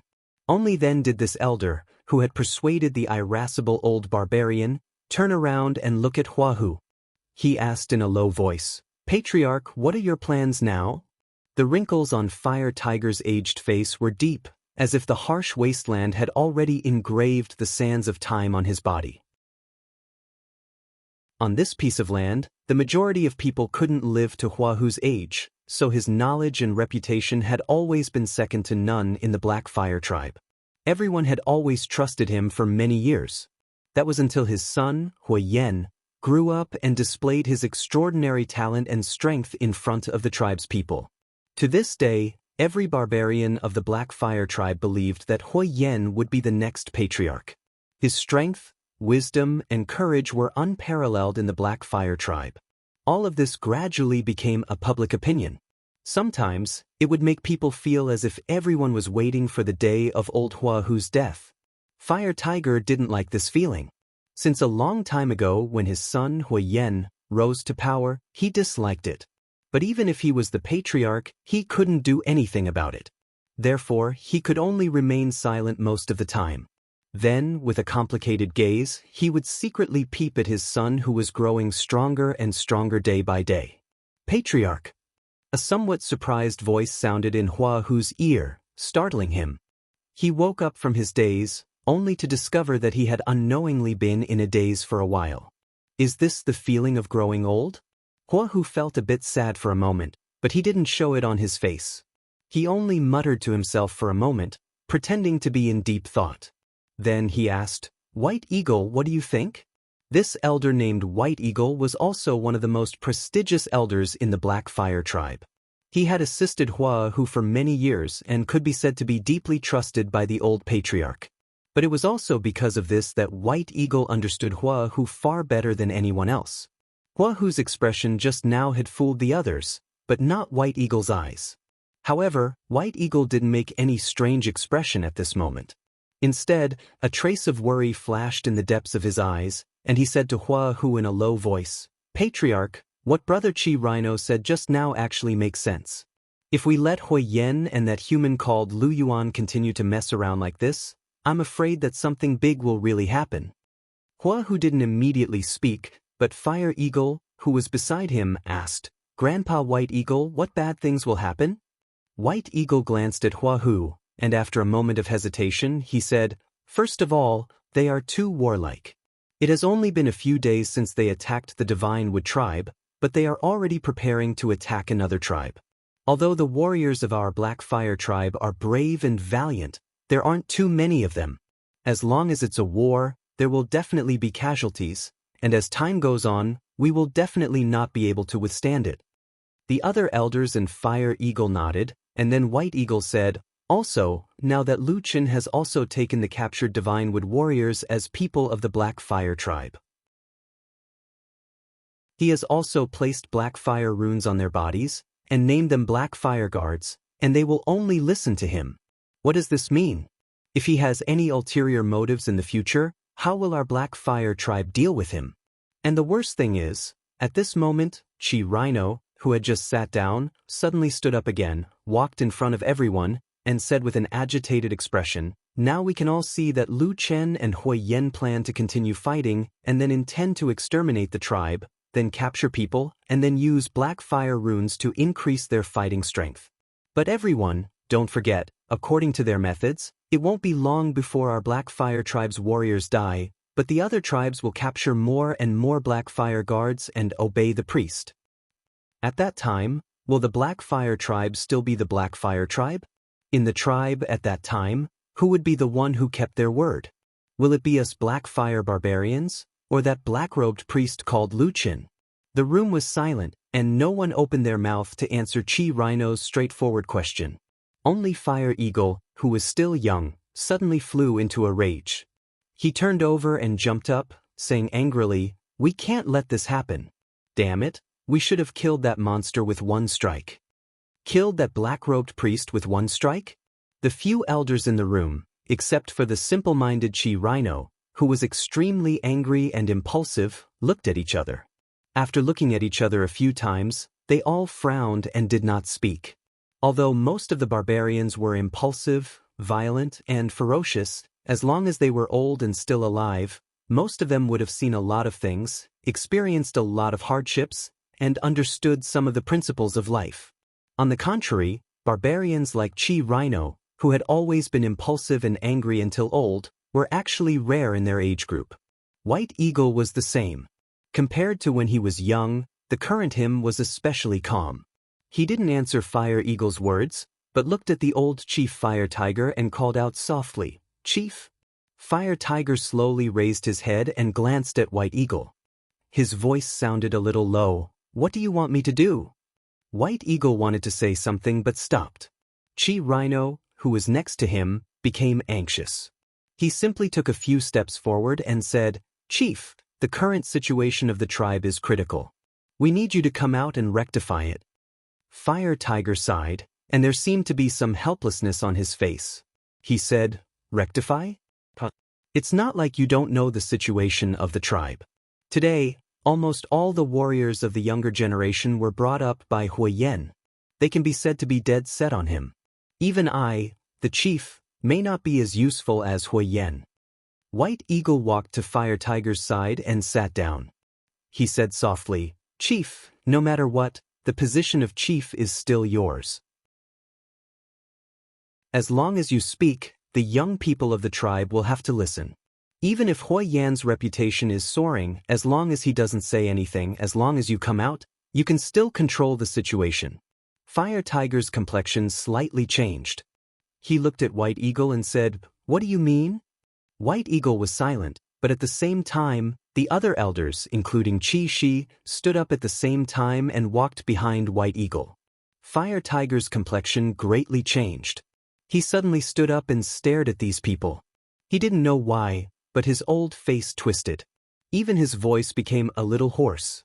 He hissed, "Are you crazy? He is my son." Chapter 330. Behind Huahu, the young Fire Hawk suddenly stood up, but he seemed a little confused. He didn't seem to understand why his grandfather had suddenly become so agitated, and why the surrounding atmosphere had suddenly become so tense. Fire Hawk instinctively rushed to Huahu's side and grabbed the knife at his waist with one hand. He then looked warily at the tribal elders of his grandfather's generation, and then at his grandfather with some doubts. Opposite him, White Eagle, who was standing in front of the crowd, sighed. He didn't seem to care about Fire Hawk's offending appearance. He even reached out and patted Fire Hawk's shoulder, indicating that he had no malice. Then he looked at Huahu with a complicated expression, saying, "Patriarch, I've been with you for most of my life. At this age, I won't have any other thoughts." Huahu's expression seemed to have calmed down a little. He glanced at White Eagle, then reached out and pulled back his grandson, who was in front of him, and whispered, "It's all right." Fire Hawk let out an "oh," then Hua Hu looked at the others. After a long silence, he suddenly said, "Hui Yen said that Lu Qin is the emissary of the fire god, and that he carries the will of the fire god. What do you think?" Before White Eagle could speak, Scarlet Rhinoceros had already shouted, "This is complete nonsense. Since ancient times, not to mention our Blackfire tribe, even among the thousands of tribes in the southern wilderness, which one of them has ever heard of a human being a priest?" Hua Hu was speechless. White Eagle and the other elders didn't look good, but no one said anything.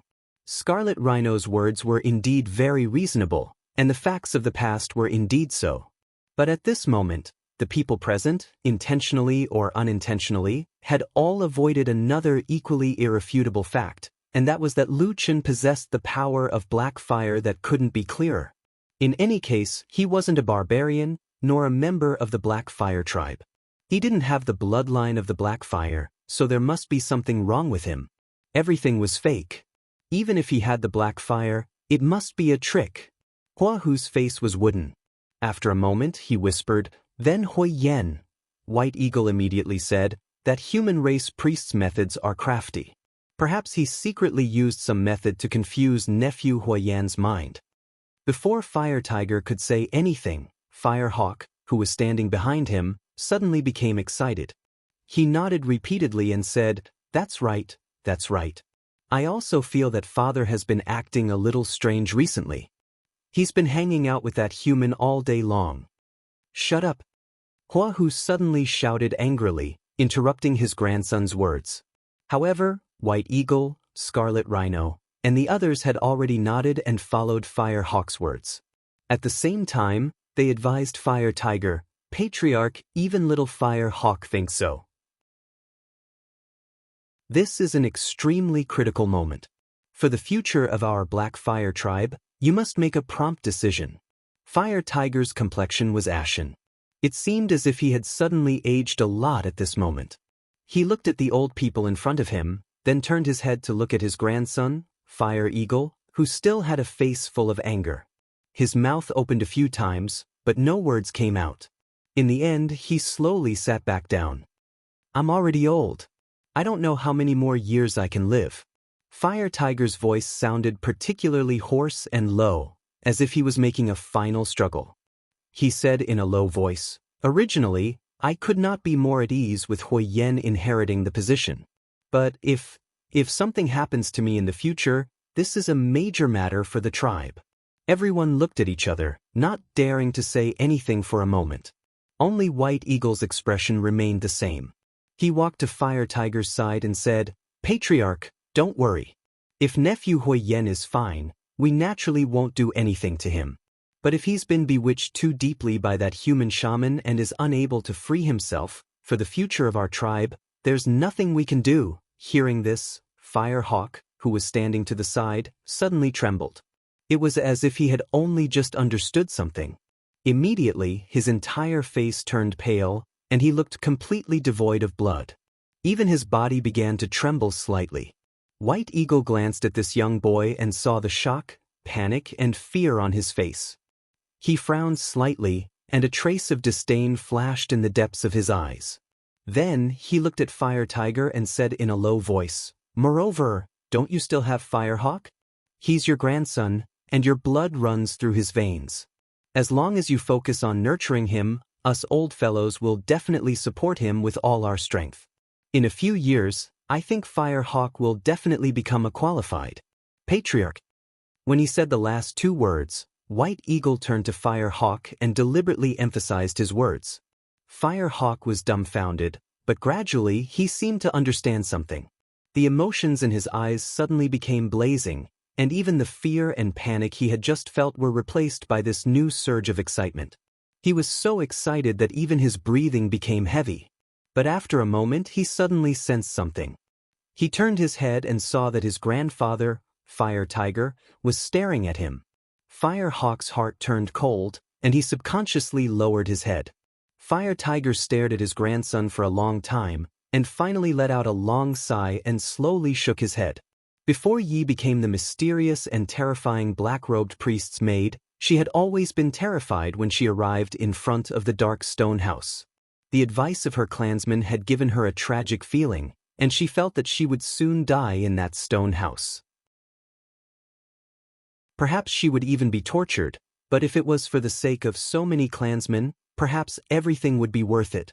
But to her surprise, life in this stone house was different from what she had expected from the beginning. The black-robed priest was silent most of the time, but he did not offend her in any way. Well, perhaps he was not interested in her, and even bluntly said that she had an ugly smile. Well, it's better to be talked to like this than to be thrown on the bed and ravaged, Yezi thought with a bit of joy.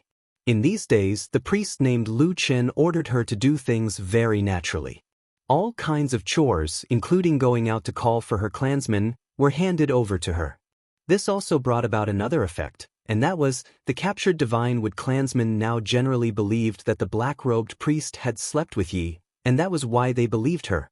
In the beginning, Yi actually wanted to explain, but she quickly gave up on this idea because she found that it seemed that this was the only way for her clansmen to be happy and live more energetically. Although many people began to look at her with strange emotions, which seemed to be hidden very deeply like some sharp things. Stabbing people. It was very strange, and even Yi herself could not figure out why. She felt that she had clearly come to Lu Chen's side for the sake of her clansmen. Although Lu Chen really did not do anything to her, in everyone's impression, shouldn't she have done something good for her clansmen? But why was there disdain and contempt in their eyes? Even if everyone was smiling and comforting her in front of her, the stinging in their eyes had never disappeared. Yi. A sudden call awakened Yi from her daze. Yi quivered and jumped up. She hurriedly ran over to the black-robed priest who was sitting in the dark and said, "Sir, do you have any orders?" Lu Chen looked at her indifferently and said, "Go to the camp and ask the Rock chief to come here."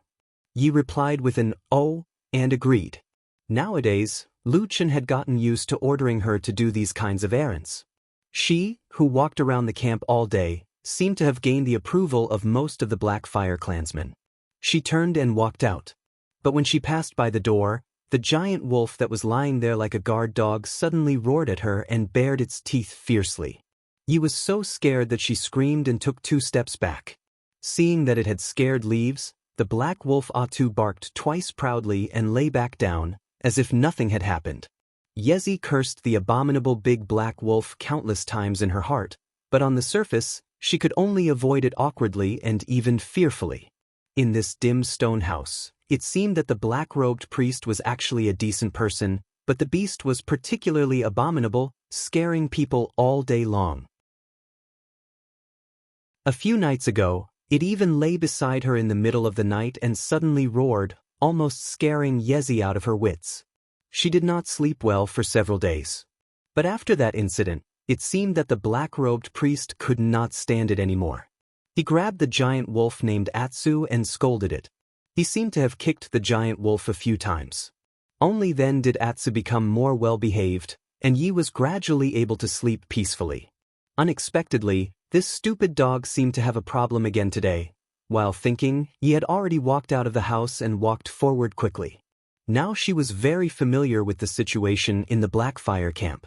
The other Divine-Wood tribesmen were still somewhat restricted and could not walk freely in the Blackfire camp. She was the only exception. It was not the first time that she had gone to pass a message to Huoyen on behalf of Lu Chen, so she knew where Huoyen lived. She was very familiar with the way, but when she was about halfway there, Yi suddenly froze and stopped. A man stopped her on the road. After her identity as the black-robed priest's maid was made public, no one deliberately made things difficult for her or stopped her from walking in the camp. Today was the first time. Yi was a little surprised and a little nervous because she recognized this person. Although this person was not very old, he was very famous in the Blackfire tribe and many people would give in to him. He was Huing, the grandson of the chief Huahu and the son of the chief Huing. He stopped Leaf and looked at Leaf's face with a strange look. Chapter 331. The Fire Falcon was not very old. At most, he could be considered a half-grown boy, so Yezi did not feel anything strange from his body or the way he looked at her. If it were any other adult tribal male, Yezi would usually feel that they were too brave and strong. Based on her past experience, Yezi would usually feel that other people would look at her with a kind of tyrannical and possessive emotion. Whether it was the current victors of the Blackfire tribe or her former homeland, the Divinewood tribe, it was more or less the same. After all, in the wilderness, men were superior to women for many years. In contrast, it seemed that although the black-robed priest called Lu Chen was a little cold to her, he seemed to be far easier to get along with than the others after living in the same room for a period of time.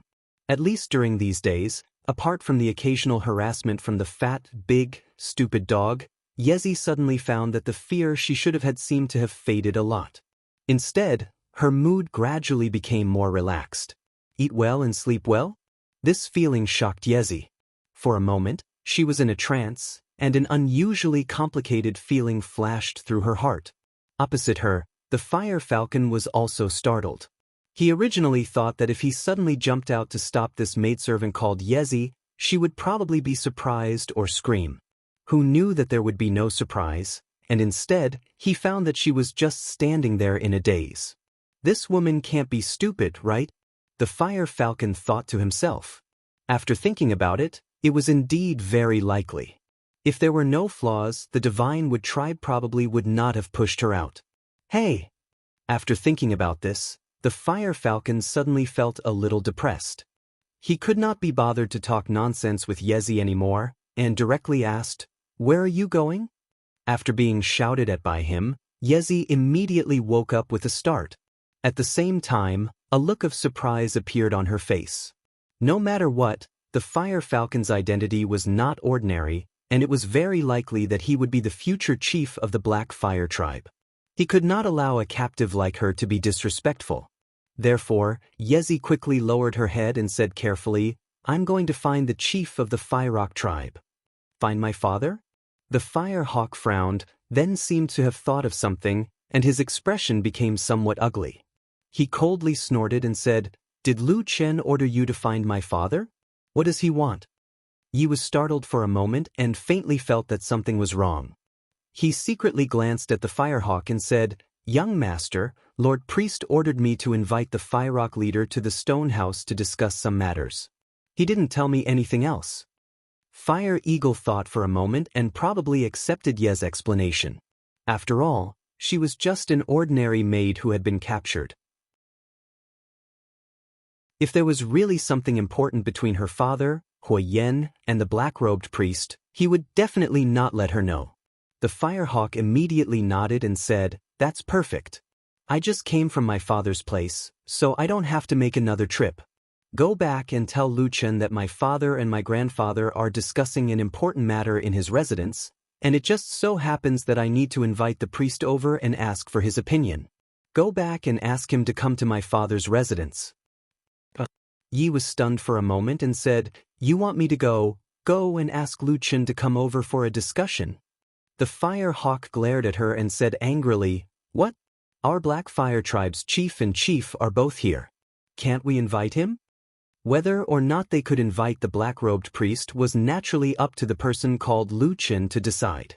Yi was just a little maid who had no choice but to live under someone else's roof. Of course, she did not dare to argue with the Fire Hawk. After being shouted at like that, she was immediately startled and hurriedly agreed before turning around and running away. The Fire Hawk looked at the back of the little maid as she ran away with large strides, and the anger on his face slowly dissipated. He then slowly turned around and could vaguely see the stone house where Hui Yen lived. As he looked at that place, a trace of haze flashed across his face. Yezi ran all the way back to the black-robed priest's stone house. When she entered the door, the malicious stupid dog seemed to want to make fun of her again. Fortunately, Yezi hurriedly shouted to the dark corner inside, Your Excellency, the chief is calling for you." In the depths of the dimly lit stone house, a black shadow shook for a moment. Then, Lu Chen's voice came over, "Didn't you tell him that I asked you to invite him over?" Yi hurriedly told Lu Chen what the Fire Hawk had said to her when she met him on the way here. After Lu Chen heard this, he seemed to be silent for a moment. Then, as if to confirm with her, he repeated, saying, Just now, what that Firehawk said to you was that the chief and the chief of the Firehawk clan are discussing something, and then asked me to go over? Yi nodded repeatedly.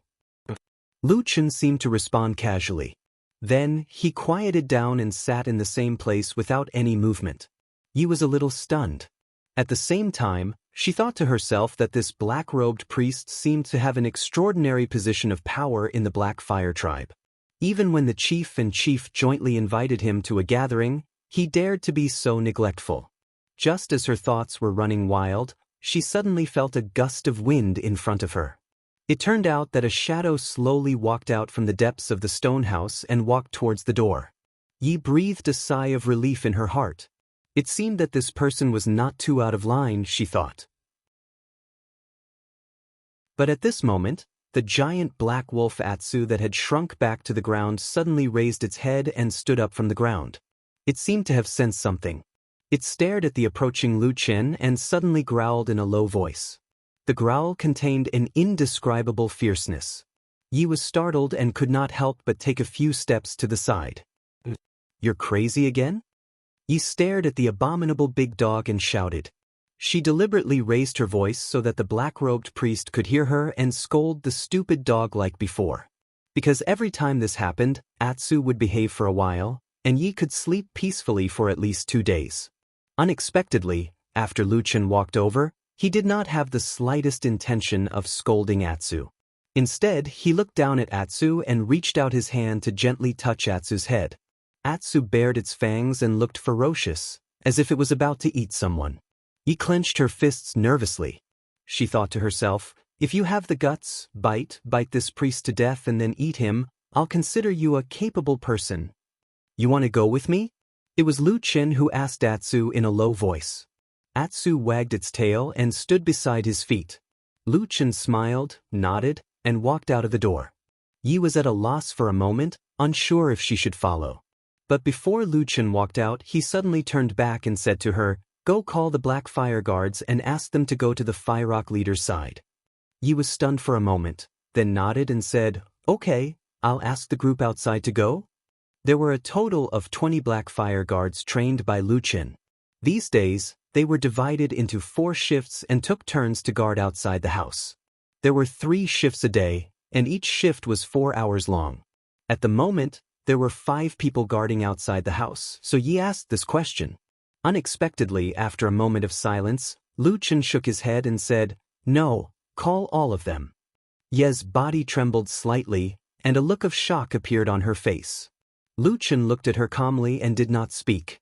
After a while, Yi seemed to wake up from a dream and hurriedly said, "Yes, I'll go now. As she spoke, she quickly ran out of the stone house. When the sunlight outside fell on her, she didn't know why, but she didn't feel any warmth. She only felt a faint chill enveloping her body, causing her to subconsciously shiver. Chapter 332. Lu Chen walked slowly through the Black Fire Tribe's camp. Along the way, he often saw people from the Black Fire Tribe coming and going. The Black Fire Barbarians also saw Lu Chen, but perhaps out of awe or disgust, no one dared to approach him, let alone take the initiative to greet Lu Chen. Lu Chen was already used to this kind of treatment. In fact, this made him feel more comfortable. If the surrounding barbarians really saw him as a real tribe priest and worshipped him infinitely, he would have a huge headache if they rushed over and kowtowed to him. Along the way, the Black Fire Tribe's camp looked very peaceful. Everywhere he looked, the Black Fire Tribe members were also very normal. But as he walked towards Hui Yan's residence, Lu Chen still quietly took out the Vulcan staff and held it in his hand. It was normal for a priest to have a staff in his hand. Perhaps it was because he walked slowly, or Yi ran quickly because she was anxious, but when Lu Chen was almost at the stone house where Hui Yan lived, 20 Black Fire Guards had already rushed over. And behind these barbarian warriors, there was a barbarian girl looking at them from afar. It was Yi. But looking at her, it seemed that she didn't want to come over. Lu Chen glanced at her, but didn't mind. He even smiled at her, then turned his head to look at the Black Fire Guards. Just as Lu Chen had said before, these 20 barbarian warriors were actually Divine Wood race members who had been captured and surrendered.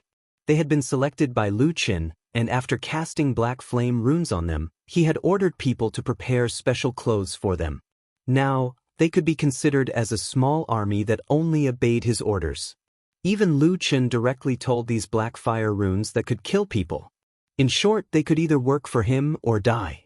This sounded very evil, but Lu Qin did it without any hindrance. It was unknown if it was because he grew up in such a dark and sinister environment that his heart was as hard as iron, or if he saw that these were all barbarians and had no compassion for them. As for what he was thinking in his heart, only he himself knew. In front of this mysterious and terrifying black-robed priest, the 20 black fire guards were all expressionless. After all, their lives were in someone else's hands, and no one would have a good expression. Lu Qin didn't care about this either. After all, he only wanted the power of these people to die for him. When he whispered some instructions to the black fire guards, and then turned to walk towards the Firerock house, Lu Qin suddenly thought of the time when he was still in the Kunlun Mountains in the north. At that time, although the days in the Kunlun party were a little boring, looking at it now, how could it not be a little warm? Moreover, there was still that young girl who loved to smile most of the time. Even recalling her seemed to warm his heart. He shook his head and collected his thoughts. Then, he looked at the door of the stone house and saw the fire hawk standing there. Apart from him, there were 2 other tall black fire tribe warriors standing behind him. Lu Qin quietly looked at Hui Yan. His gaze was calm, but it could not be said to be gentle. However, Huang seemed to be a bold and courageous youth of the barbarian tribe. Not only was he not afraid of the black-robed priest like the other barbarians, he even sneered and stared at Lu Qin without any intention of retreating. Lu Qin walked over and said, "Why are you here?" The fire hawk snorted, but then he seemed to have thought of something and suppressed his temper. He said, "My grandfather and father are waiting for you inside. They have something to discuss with you." Lu Qin replied, as if he did not suspect anything. He then walked towards the stone house. However, at this moment, Huang suddenly stretched out his hand and stopped him. He said, "Wait a moment." Lu Qin's footsteps paused. He asked, "What is it?" Huang expressionlessly said, "My grandfather just said that only the 3 of you can enter. At the same time, in order to be on guard, no one is allowed to bring weapons inside." Weapons? Lu Qin seemed to understand after thinking for a while. He raised the fire god's staff in his hand slightly and said, "Are you talking about this fire god's staff?" Huang was just about to speak when he suddenly heard a ferocious roar from the side. It was the giant black wolf beside Lu Qin. It suddenly walked out from behind him and bared its teeth, staring fiercely at Huang as if it was about to pounce on him. Huang's heart turned cold. Previously, he had been pounced on by this giant wolf once. To be honest, that time, he was quite frightened. At this moment, he subconsciously took 2 steps back, but he immediately realized that he was a little embarrassed. He said angrily, "Lu Qin, aren't you going to take care of this demonic wolf?" Lu Qin waved his hand, and Atsu's ferocious aura retracted slightly. Huang heaved a sigh of relief, but his face darkened as he said to Lu Qin, "Leave the fire god's staff here and go in yourself." Lu Qin glanced at him indifferently, but shook his head. Then, without saying a word, he prepared to walk into the house again. Huang was immediately enraged. He had been the pride of the tribe since he was young, and everyone knew that he was the candidate for the future patriarch. For the sake of Hua Hu and Hui Yan, everyone would give in to him. Even adult warriors would be extremely polite when they spoke to him, and no one had ever looked down on him so openly. Therefore, Huang exploded with the same impulse as before. Of course, it was also possible that he had other thoughts. He suddenly rushed in front of Lu Qin and blocked his path. He said angrily, "Leave the fire god's staff behind before you can go in." Lu Qin looked at him and said, "What if I don't want to stay?" Huang sneered, "Then don't even think about going in." Lu Qin thought for a moment, then said with an "Oh, all right, then I won't go in." With that, he turned around and left. Huang's original sneer instantly froze on his face as if it had frozen. He opened his mouth in shock, but at this moment, he didn't know what to do. What are you doing?" He stammered as he shouted at Lu Qin's back. At the same time, his voice was filled with disbelief and indescribable anger as he shouted, "Our tribe's leader and leader are waiting for you. How dare you ignore them?" His voice was so loud that even the people far away could hear him. Everyone looked over. At the same time, from the stone house behind him, an old sigh could be faintly heard. There seemed to be a hint of helplessness in that voice. Until the end, Lu Chen still did not follow Hui Ying's orders. He put down the fire god's staff and entered the stone house to pay his respects to the tribe leader. To this black-robed priest, he didn't seem to care about anything other than the power in his hands that he would never let go. Before he left, he told Huang, who was almost in a state of rage, that if there was anything else, he could ask his grandfather and father to go to the priest's stone house to find him. These words made Huang fly into a rage. The shame of being humiliated in front of him and failing to complete his mission made this barbarian youth bristle with anger. He roared for his men to capture Lu Chen, but very quickly, reality taught him another lesson. The 20 black fire guards blocked the way in silence. But under the gloomy gazes of these people, the warriors behind Huang didn't dare to rush over. They even grabbed Hui Ying tightly so that the angry youth wouldn't lose control and rush to his death. This was what happened in the Black Fire Tribe's camp. But it was the Black Fire Guards who had been captured by the Divine Tree who had suppressed the young chief of the Black Fire Tribe. This was, of course, a major event that shook the entire tribe. So very quickly, warriors of the Black Fire Tribe rushed over from all directions. The atmosphere in the camp suddenly became tense. Some people began to appear around the priest's stone house intentionally or unintentionally. Some warriors slowly approached and surrounded the stone house. But inside the stone house, everything seemed to be very calm. Yi had also returned. After seeing the confrontation just now, her heart was beating very fast. She had many questions to ask this black-robed priest, but she didn't dare to speak. But after a while, a question suddenly came from the dark shadows. "How many days has it been since you last saw the Fire Rock Chief?"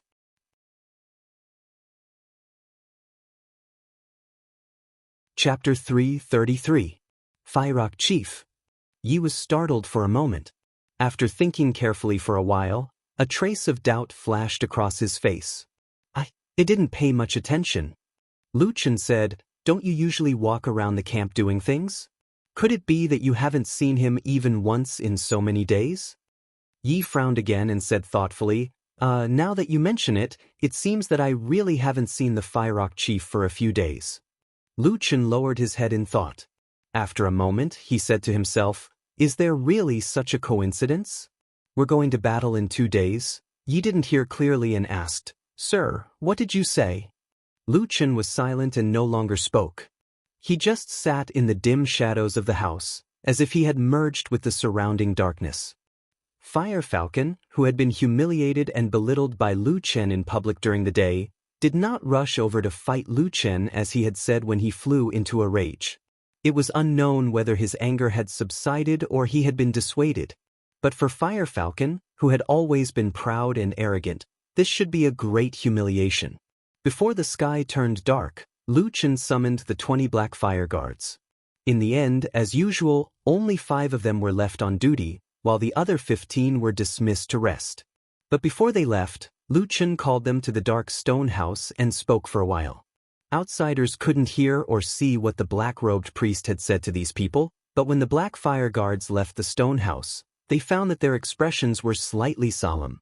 This scene was secretly seen by someone, and it didn't take long for the news to reach the most powerful people in the Black Fire Tribe. Fire Falcon was accompanying his grandfather, Fire Tiger, as usual.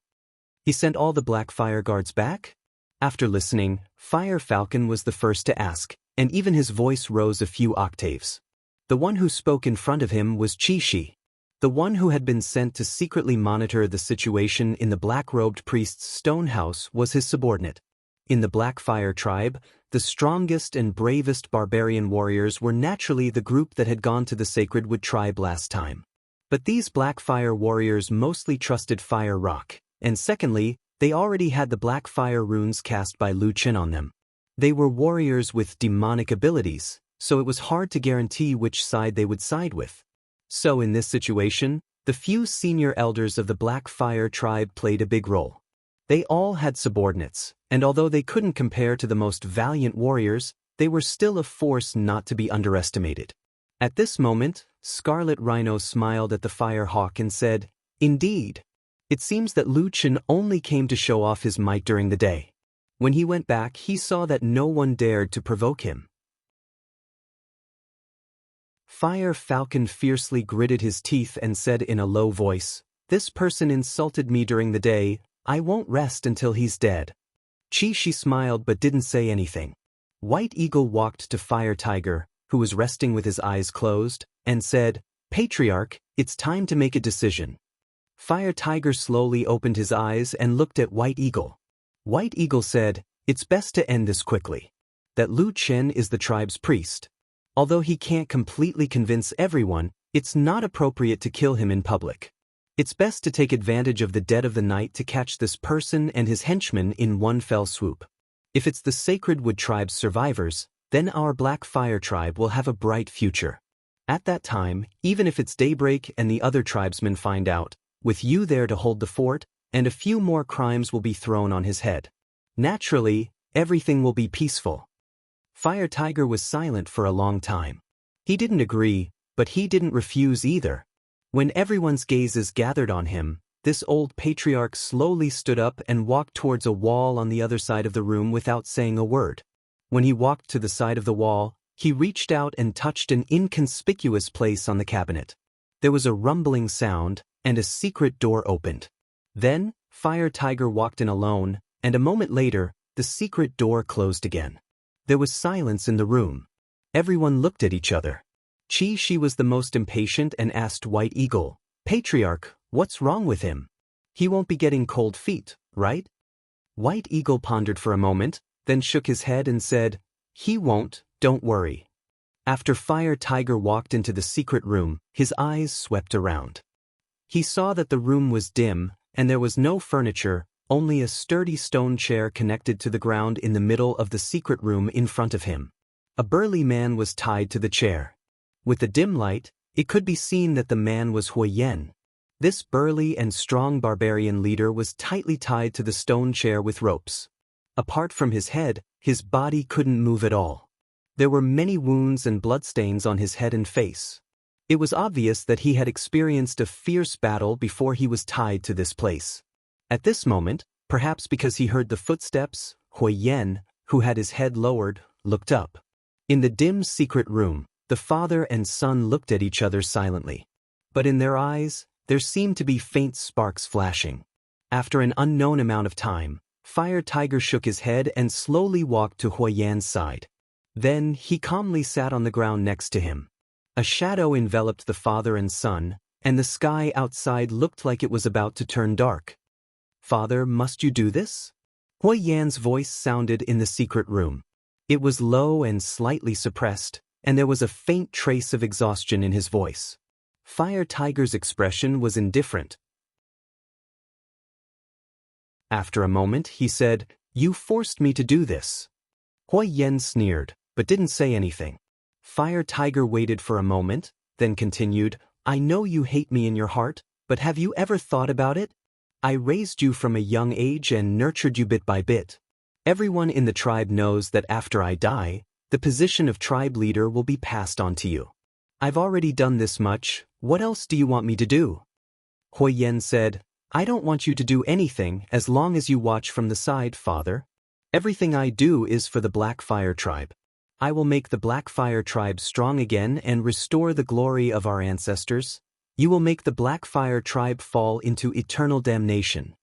Fire Tiger suddenly shouted, interrupting his son's words. Hui Yan glanced at him, then sneered and shook his head without saying anything. Fire Tiger took 2 deep breaths and calmed down a little.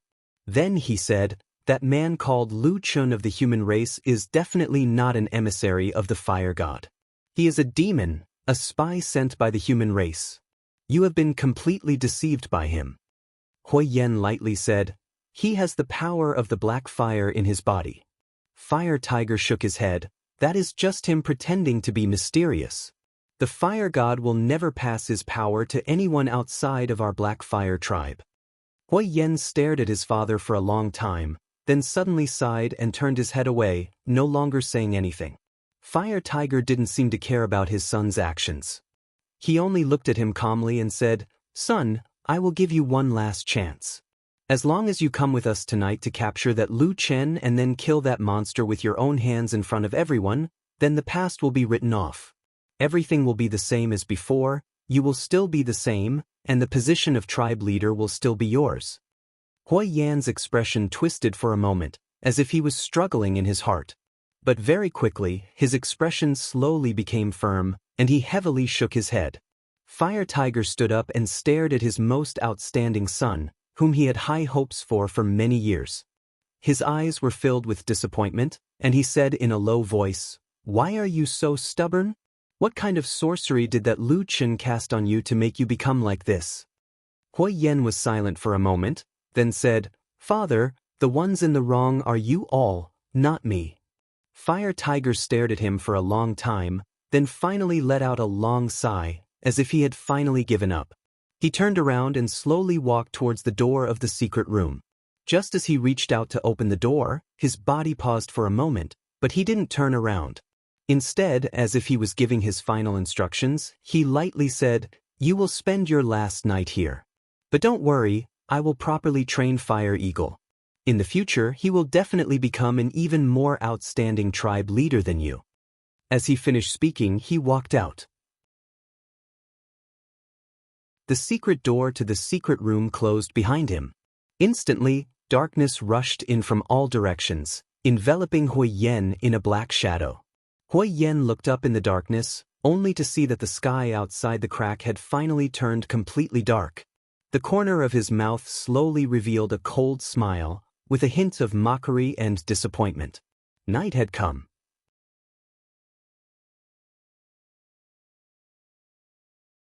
Chapter 334. Deep into the night, the Black Fire Tribe's camp was silent. Darkness shrouded the land, and the cold wind whistled past. There were also dark clouds in the night sky, and apart from a few torches around the camp, there was almost no other light. To survive in this harsh wasteland, the Black Fire Tribe naturally couldn't be in a relaxed state. Even in the middle of the night, there were people standing guard around the camp. The guards vigilantly watched the seemingly endless wasteland around the camp. Although the sky was too dark to see too far, they still used the torches to illuminate the nearby areas. They were still on guard against dangerous monsters that might appear at night, or unpredictable dangers that came from the depths of the darkness. For example, in the past, the Black Fire Tribe and the Divine Wood Tribe had both been ambushed. Apart from the sentries that were set up around the camp, there would usually be one or two groups of barbarian warriors patrolling the interior of the camp.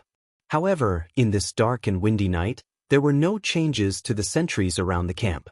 Only the sentries that were supposed to be patrolling the interior of the camp had disappeared. The people who arranged and dispatched these things were naturally the few influential figures of the Black Fire Tribe. However, in the middle of the night, these few influential figures of the tribe didn't go to sleep as usual. Instead, they were gathered in a dark corner of the tribe. About 20 to 30 feet in front of them, there was a remote and somewhat lonely stone house. Occasionally, one or two figures could be seen walking around the stone house. In the darkness, Flaming Tiger, White Eagle, Scarlet Rhino and the others all stood together with solemn expressions. Firehawk also stood beside his grandfather, but perhaps because of his youth, he still couldn't be as calm as these elders. His childish face was filled with excitement and nervousness, and his hands were tightly clenched into fists, even slightly trembling. Behind them, in the dark shadows, there were dozens of silent figures lurking there. The cold glint of their weapons could be faintly seen, and a murderous aura could be felt. "Are you sure there are only 5 Black Fire Guards outside the house?" Chief Flaming Tiger's voice rang out in the darkness as he asked Scarlet Rhino. Scarlet Rhino nodded and said with certainty, "Yes, there are only 5 of them. The other 15 have already returned to the Divine Wood Tribe's residence." Flaming Tiger was silent for a moment. He turned his gaze to the back and glanced at the warriors hidden in the shadows. Then his gaze landed on the White Eagle. White Eagle immediately said, "Don't worry, Patriarch.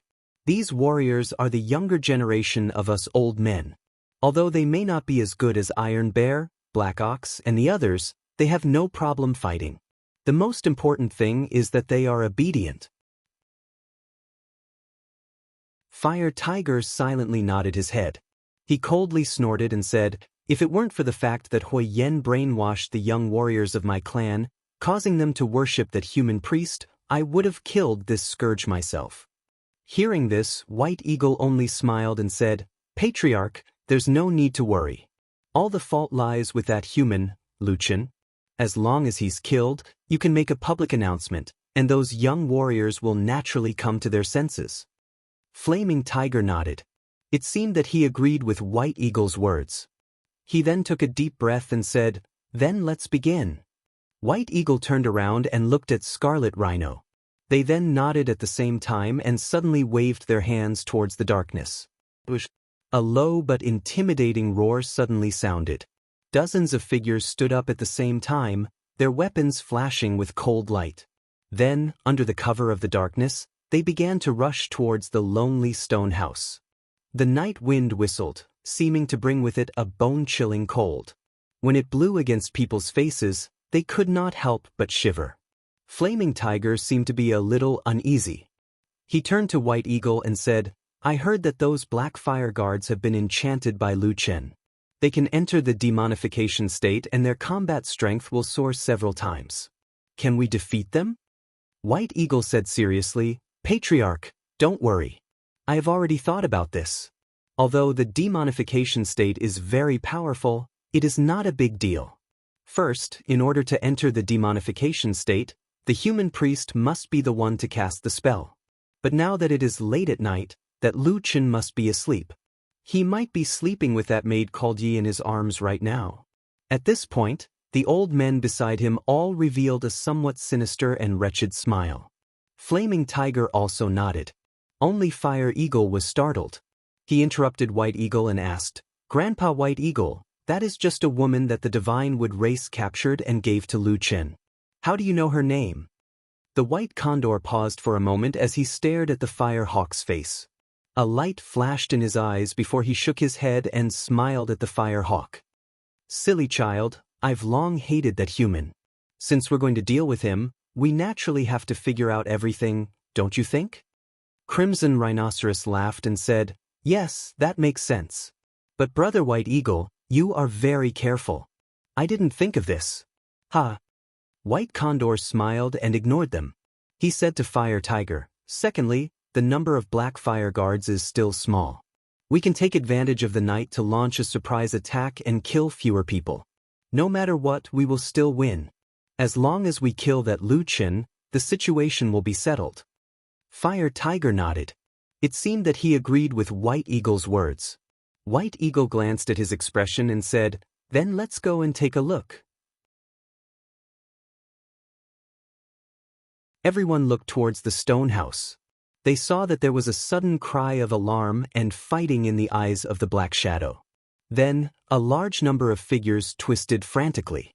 Cold wind whistled among the sword light and sword shadows, but there was a smell of blood drifting with the wind. Everyone present had walked through mountains of blades and seas of blood in the wilderness. They were very familiar with the smell of blood. White Eagle clapped his hands and said with a smile, "It seems that it is going more smoothly than we thought. Patriarch, let's go quickly." Fire Tiger was also relieved. He laughed and said, "Okay." With that, the group of people strode towards the stone house. The darkness of the night was like a rolling tide, incessantly boiling. Further away, in the camp of the Black Fire tribe, there were obviously people who were awakened by the commotion here, and there was a commotion in the pitch-black night. Perhaps it was because of the murderous atmosphere, or perhaps it was because someone was obstructing them, but the commotion and cries of alarm were quickly suppressed.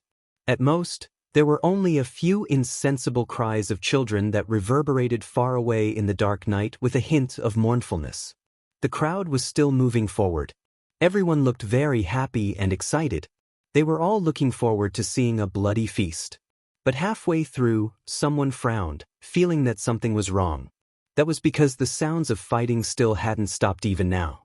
There were still flashes of cold light in the darkness ahead, and at the same time, there were stifled roars. That was the result of telling these young warriors to keep quiet and not make any noise. Closer, closer. Everyone subconsciously quickened their pace. As they neared the dark stone house, Flaming Tiger and the group of elders finally saw the situation in front of the stone house clearly with the help of the faint glimmer of light that shone nearby. Dozens of young barbarians gathered at the entrance of the stone house. However, they couldn't rush in at the moment. This was because there were 4 or 5 figures blocking the entrance of the stone house. They were relying on the narrow space to resist the surging attack. Although they had the advantage of the terrain to be able to resist the siege of so many people, one could imagine that the battle strength of the people in the sect was not to be underestimated. Using the faint light to take a closer look, everyone immediately sucked in a breath of cold air. They saw that the muscles of the barbarians in the house were bulging, as if they were about to burst. Their bodies seemed to have swelled up, and they looked like demons and ghosts. It was the appearance of demons. Without a sound, without any warning, these black fire guards had suddenly entered a state of demons, and then blocked everyone at the door. Fire Tiger's heart suddenly sank, and a wave of unease swept through his heart. He stopped and was about to turn to ask White Eagle, but suddenly his heart turned cold. It was a coldness that penetrated his heart and lungs. Because there was a blade that was as cold as ice that pierced through his back, and then mercilessly, with a trace of cruel aura, directly pierced through his old chest. His entire chest and body instantly turned cold. Fire Tiger's body suddenly swayed, and then he turned his head to look. In that instant, he felt as if everything around him had suddenly slowed down.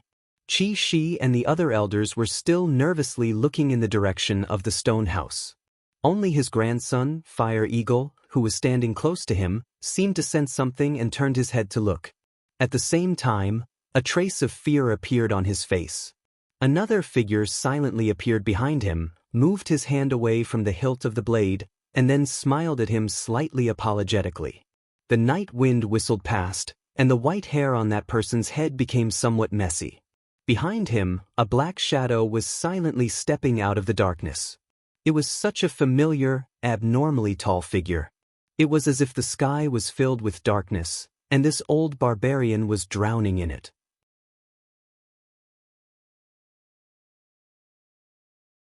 Chapter 335. Qi Shi. All of a sudden, an incomparably mournful shout that seemed to tear one's throat resounded through the entire area, suppressing all the sounds of weapons clashing. For a moment, everyone was shocked and turned their heads to look. Behind the crowd, the old chief of the Black Fire tribe, Huahu, had his chest pierced by a sharp blade. Blood gushed out like a fountain, and in the blink of an eye, half of his body was already dyed red. White Eagle, who was standing behind him, hugged his body. His face was full of anger, and he pointed a blood-stained finger at Qi Shi, who was standing on the other side of Huahu, who seemed to be at a loss, and roared, "Why did you assassinate the chief?" Qi Shi's face was full of shock, and he subconsciously shook his head, saying, No, I didn't." Before he finished speaking, his eyes suddenly widened, and the elders standing around him also sucked in a breath of cold air. Because at this moment, they saw a shadow walking out from the depths of the darkness behind Huahu and White Eagle, who were already on the verge of death.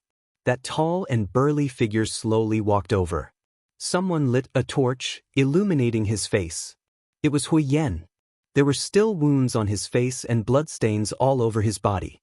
He was a mess, but he carried a dignified murderous aura, like a tide surging out from his figure.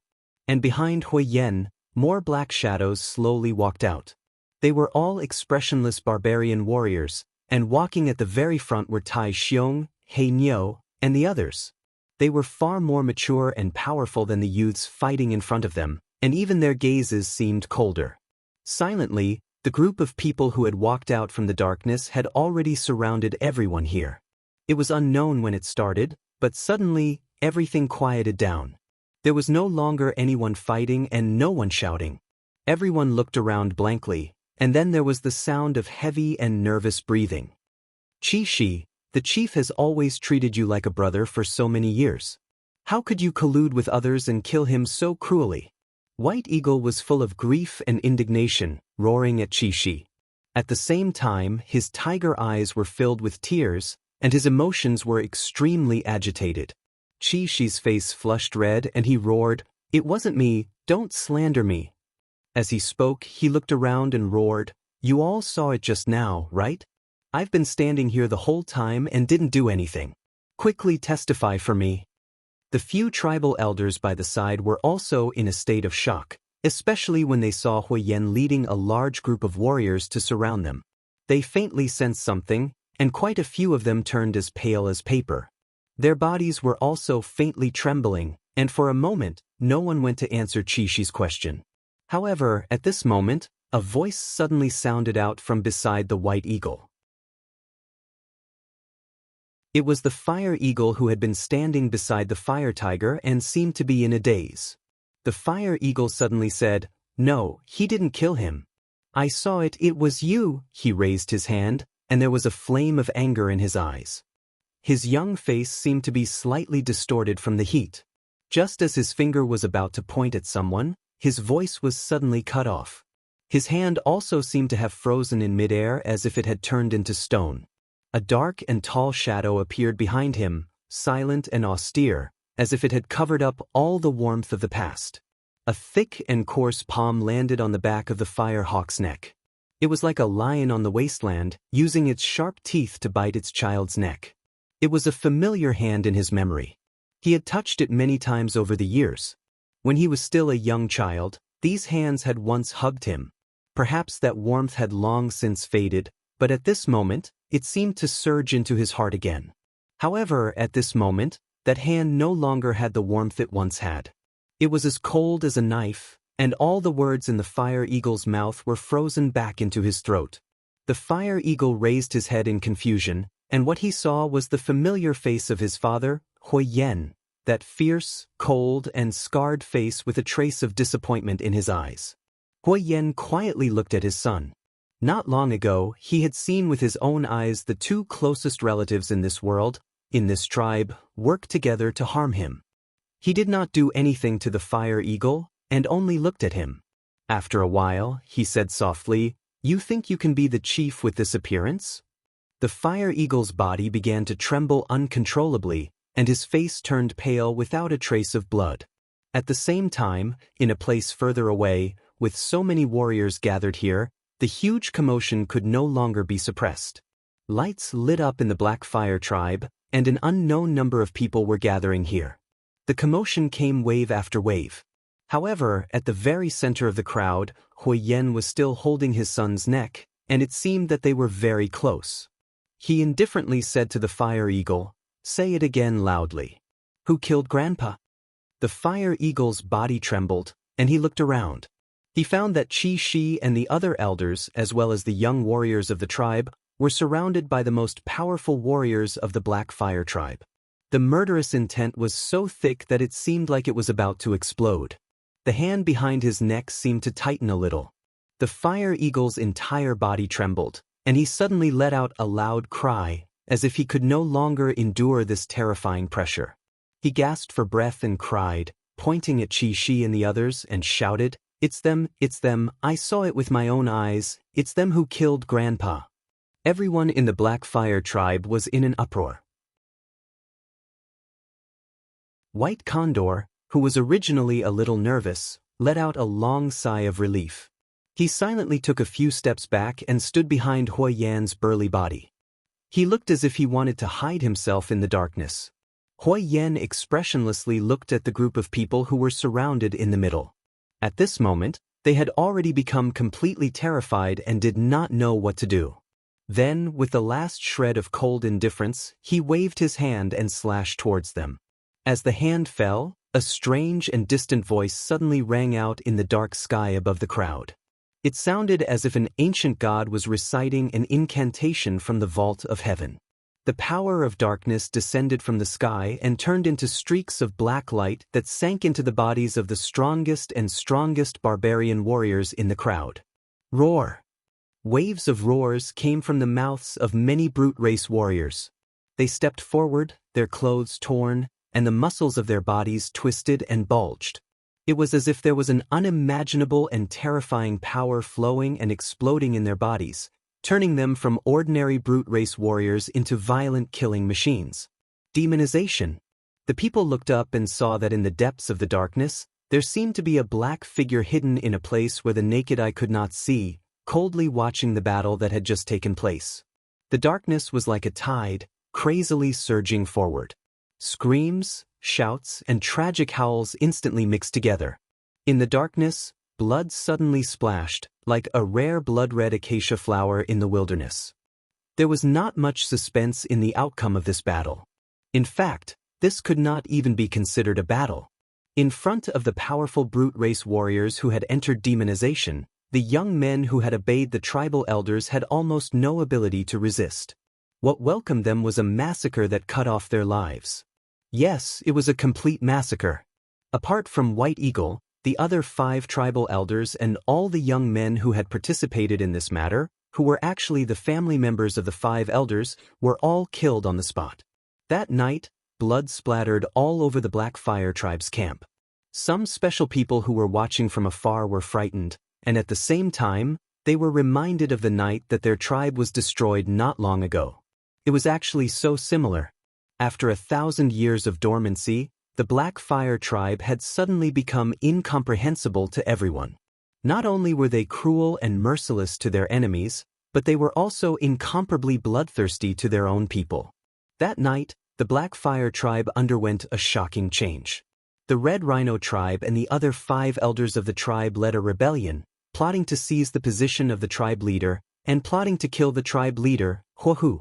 The tribal warrior leader, Huayan, was not afraid in the face of danger.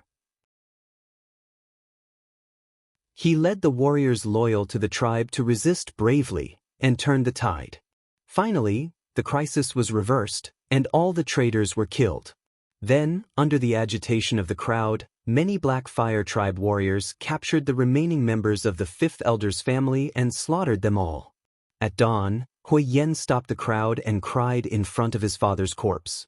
Then, surrounded by the crowd, he officially ascended to the position of tribe leader.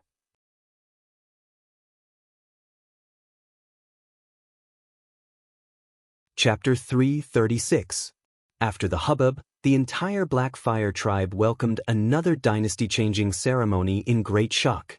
In the tribes of the wilderness, the ceremony of a chief ascending to the throne was one of the most solemn ceremonies.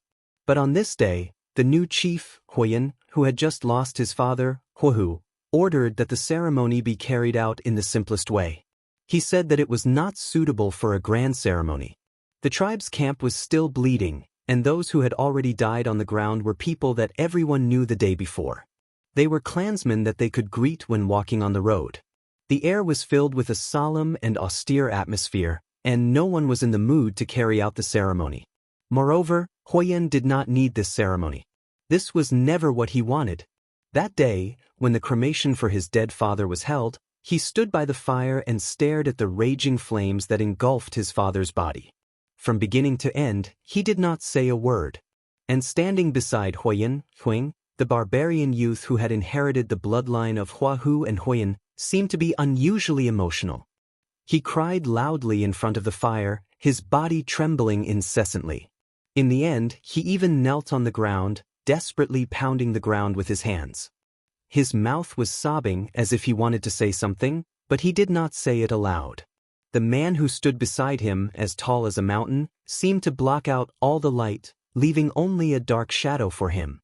He was so desperate that he could not breathe, so afraid that he did not dare to speak.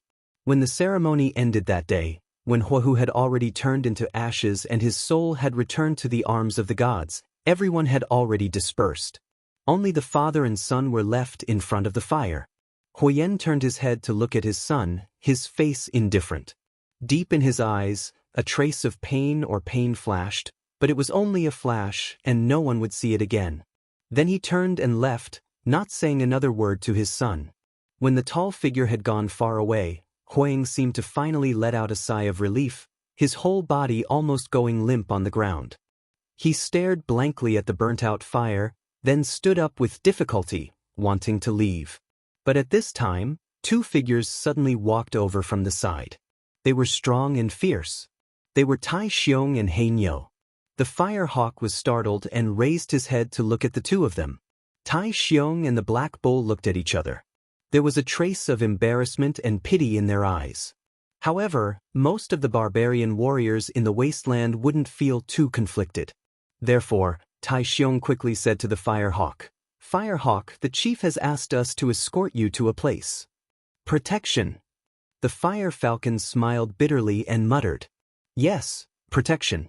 Let's go," the Black Yak said in a low voice as he stepped aside. The Fire Hawk silently walked over. Accompanied by these two warriors of the same clan, he walked in the other direction of the tribe. "I still underestimated you." In the Dark Priest's stone house, there was only Lu Qin and Huoyan sitting on the ground. Other than them, there was no one else. The huge, lazy black wolf Atsu was lying at the door drowsily, blocking the prying eyes of all outsiders. The two of them didn't sit properly. In fact, they could be said to be sitting on the ground next to the wall without any elegance. They leaned against the wall, then stretched out their legs and crossed their arms, looking at the gradually darkening sky outside the distant window. After a moment of silence, Huoyan said, "How did you underestimate me?" Lu Qin said, "I originally thought you wouldn't be so ruthless." Huoyan smiled, but there was not the slightest hint of joy on his face. His smile looked uglier than crying, and more ferocious than a roar. With some self-deprecation, he raised his right hand and waved it in front of his eyes. Then, he said in a low voice, "This hand shouldn't be stained with blood yet." Lu Qin glanced at him indifferently and said, "If you want to make yourself feel better, you can think of it this way. Later on, find an opportunity to get rid of the person who did this. Then, everything will naturally be at ease." Huoyan put down his hand and stared at Lu Qin. His eyes seemed to be somewhat cold as he said, "Will you believe this kind of thing yourself? Are you lying to yourself like this?" Lu Qin closed his eyes slightly. After a moment he said, "You can. You only need to tell yourself that it's right, and then believe in this way of thinking. That's all." His expression and gaze seemed to drift about, as if he was thinking of the past. Then he said, "Sometimes if you don't do this, it will be very difficult for you to survive." Huoyan looked deeply at the black-robed priest. He felt that there were many unknown secrets hidden under the priest's calm expression. However, on this day, he was not in the mood to find out. So, he only remained silent. After a while, Huoyan suddenly took out something from his bosom, played with it a few times, and then threw it to Lu Qin. Lu Qin stretched out his hand to catch it. He found that it was a black stone. Back then, in the Black Stone Canyon where the Fire God altar was located, there were many such stones. However, in other places, it was very rare. Huoyan looked at him and said, "I'm a little curious. Why do you seem to be able to predict the future? When we left the Fire God altar, you made an agreement with me to use the black stone as a signal to hang outside the door. Could it be that you already knew that there would be such an intense conflict between me and Father?" Lu Qin used his hand to gently stroke the black stone. He shook his head and said, "I don't know. It's just that when I was at the northern side of the human race, I always heard and saw many such scenes.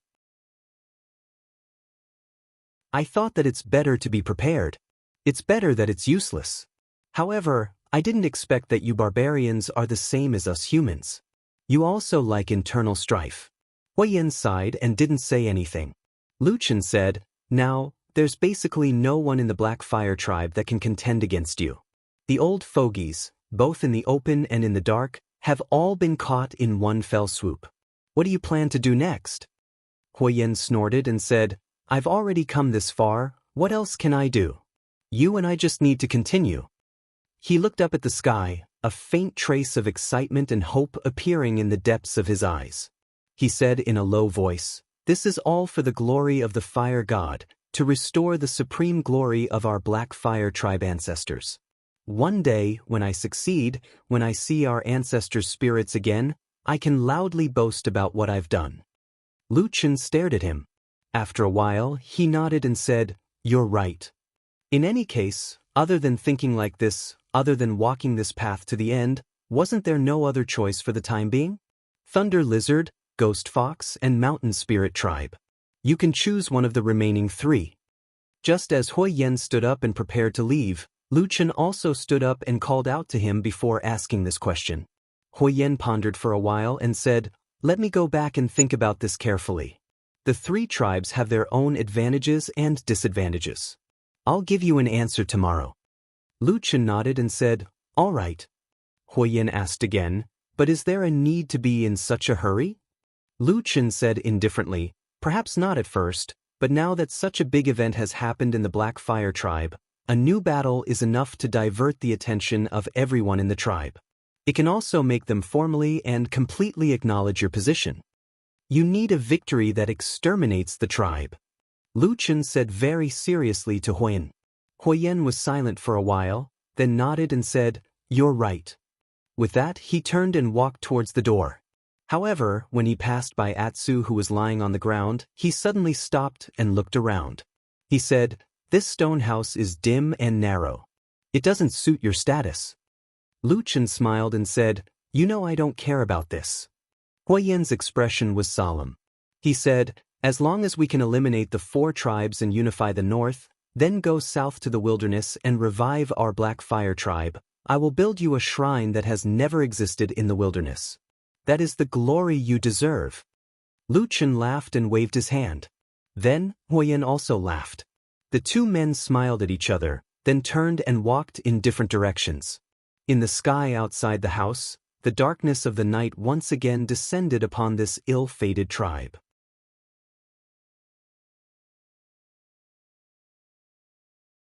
Chapter 337. Before the break of dawn, the sky was as dark as ink. Only the mournful cold wind whistled across the vast and desolate wasteland. Between heaven and earth, there was an austere atmosphere. Under the sky, the Black Fire tribe's camp was shrouded in darkness. Everywhere was quiet. Perhaps the wind was too cold, or perhaps the cold air of the tribe made people feel solemn. At this moment, 3 figures appeared in the wild grass some distance away from the Black Fire camp. They were Tai Xiong, He Niu, and their guard, Firehawk. The cold wind blew across their bodies. Tai Xiong and He Niu looked as if they were made of iron. They were expressionless. Only when their gazes occasionally swept past Firehawk and looked at this young boy would a strange expression flash across the depths of their eyes. There was regret, pity, and also a hint of sorrow. Thinking back to the days of the past, even though there were flashes of blades and shadows of swords, and there were also bloody battles, it gave people a sense of tranquility for some reason. It was as if the days of the past were so peaceful in their memories, so peaceful that they didn't know how many years had passed. It was a kind of time that seemed to have never changed since they were born. Every barbarian of the Black Fire tribe seemed to be walking on the fixed path left behind by their ancestors. They worshipped and respected their ancestors. They never doubted, and they walked on with determination. Until the man called Hui Yen appeared. He also worshipped their ancestors, but he wanted to break everything and change everything. In the darkness, in the cold wind, a tall and sturdy figure walked out of the darkness. The cold wrapped around him. Even the valiant barbarian warriors like Tai Xiong and He Niu couldn't help but feel a chill in their hearts. For a moment, Tai Xiong and the others even felt a trace of unfamiliarity from this leader who had followed them for so many years. Or perhaps it was a trace of confusion towards the dangerous and unpredictable days ahead. Hui Yen walked in front of them and stopped. The cold night wind blew past. The farthest horizon seemed to have a faint glimmer of light. But under their feet, the wasteland was still pitch black. Even at such a close distance, they could only see each other's blurry faces. Firehawk looked up at him. For some reason, his body suddenly trembled. On the other hand, Hui Yen remained silent. His gaze finally landed on his son. His gaze was deep, as if he wanted to see through the child's heart. Under his intense gaze, the Firehawk seemed to find it difficult to resist. It became more and more nervous, breathing faster and faster, and its body began to tremble again. Tai Xiong and Black Bull, who were standing at the side, could not bear to watch. Black Bull wanted to say something but hesitated. Tai Xiong, on the other hand, clenched his teeth and summoned his courage to speak to Hui Yen in a low voice. Patriarch, Fire Eagle is your son after all. Moreover, he is only a child. When your grandfather said to you, Hui Yen suddenly interrupted Tai Xiong's words, but his gaze remained fixed on Huiying. Even his words were directed at Huiying. When your grandfather said to you that he wanted to kill me and make you the next clan leader, what did you do? Tai Xiong and Black Yak trembled at the same time. They pursed their lips and lowered their heads, not daring to say another word. After hearing his father's words, Fire Eagle's face turned ashen. His body trembled uncontrollably, and he suddenly cried out, Father, Father, I didn't want to harm you. I really didn't want to harm you. With a plop, Fire Eagle had already knelt in front of Hui Yen. He reached out and hugged Hui Yan's legs, crying, From the beginning to the end, I really didn't say a single word to harm you. Everything was instigated by Scarlet Rhino, White Eagle, and the others. His mournful cries resounded far and wide in this vast wilderness. It sounded like the cries of a young beast that was suddenly facing death, and it caused others to be unable to help but raise their eyebrows and feel pity in their hearts. However, in this silence, other than his cries, there was only the cold wind. There was no other response. This scene caused this brute race youth to seem very lonely. Hui Yen slowly squatted down in front of him, and then stared at his tearful son. His tone was slow and heavy, as if every word he said contained a strange emotion in his heart. You didn't say anything, and your grandfather didn't say anything, but after you heard it, you all tacitly agreed, didn't you? When he said this, Hui Yen smiled. However, the expression in his smile seemed to be crying, causing his face to distort like a devil. He said in a hoarse voice, I still remember how excited you were at that time. Were you thinking about the scene of you sitting on the position of clan leader in the future? Hui Yen turned pale with fright, and shook his head with all his might. Just as he was about to say something, he suddenly felt his throat tighten. His entire body had been grabbed by the throat by Hui Yen with a single hand. After which, he let out a low roar that was like the howl of a demonic beast, and directly lifted Hui Yan's entire body into the air. Pain was revealed on Hui Yan's face. His legs flailed about, and his hands desperately tried to grab the hand on his throat. However, Hui Yan's hands seemed to be made of iron, and did not move at all. By the side, Tai Xiong and Black Bull were shocked, and a sliver of unbearable expression appeared on their faces. However, when they saw Hui Yan's demon-like berserk appearance, they could roughly guess the feelings of this chief at that time. How could a person who had been betrayed, abandoned, and assassinated by his closest blood relative in the world remain calm? Hui Yen roared in a low voice, and stared at his son, who was grabbed by his giant hand. Within his fury, there was sadness and disappointment as he hissed, Why are you so anxious? Don't tell me that I will not pass this position to you in the future. Just what have I done wrong for you and father to treat me like this? He let out a furious roar, like the long roar of a lion, and his voice shook the surroundings. Then he threw Hui Yen away with a single hand. The young man from the brute tribe rolled for a long distance in the underbrush of the wilderness, and finally landed heavily on the ground, moaning in pain. Hui Yen once again took a step forward, and walked towards Hui Yen. Black Bull and Tai Xiong looked at each other, and finally seemed to be unable to endure any longer. Black Bull took a step forward and said in a low voice, Chief, he is your son after all, please spare him, you. Hui Yen suddenly opened his mouth, and interrupted Black Bull's words. His voice was as deep as the cold wind, and he said, Leave me and my son alone. Black Bull and Tai Xiong were silent, and in the end, they did not dare to say anything more. They could only look at the figure that was moaning in pain from afar, and leave this place with a trace of a sigh in their hearts. They walked towards the tribe's camp in the distance, and very quickly disappeared into the darkness of the wilderness. Hui Yan's face was as cold as frost, and he did not turn back to look at the two loyal subordinates who had left. His gaze was always fixed on Hui Yen, the son that he had once placed high hopes on, and the son that he loved deeply. After a while, he took a deep breath, and looked up at the dark sky. The faint light of dawn was slowly rising from the edge of the horizon. Stepping into the last remnants of the darkness, he stepped forward and walked towards Hui Yen. Light and shadow crisscrossed the earth, and the world of swaying shadows. Dawn was coming. Yi woke up from her sleep, and after letting out a low cry, she suddenly sat up from the ground. Then she found that her surroundings were still quiet and dark, and her consciousness returned to her mind. She found that she was still in the familiar stone house, and only then did she press her hand on her chest and gasped for breath. After a long while, she finally calmed down. "Did you have a nightmare?" Suddenly, a low and calm voice came from a dark corner of the house. It was Lu Chen's voice. Yi glanced in that direction, and after a moment of hesitation, she softly said, "Yes." Lu Chen was silent for a moment and suddenly said, "A long time ago, when I was still in the north, someone said that you barbarians in the south were so fierce, and how you killed without blinking an eye. But no one has ever said that you are actually like the human race, that you have so many emotions, and that you also have nightmares?" Yi snorted, a little unhappy in her heart, and could not help but retort, "Since I was young, I have heard the elders in my tribe say the same thing about you humans. So there is nothing to say about this matter." Lu Chen seemed to pause and then suddenly laughed. After a moment, he said, "What you said makes sense." Yi curled her lips in the darkness. For some reason, Lu Chen seemed to be a little abnormal tonight. He was no longer as cold and taciturn as usual. Perhaps at this moment, only Yi, a barbarian girl, was around.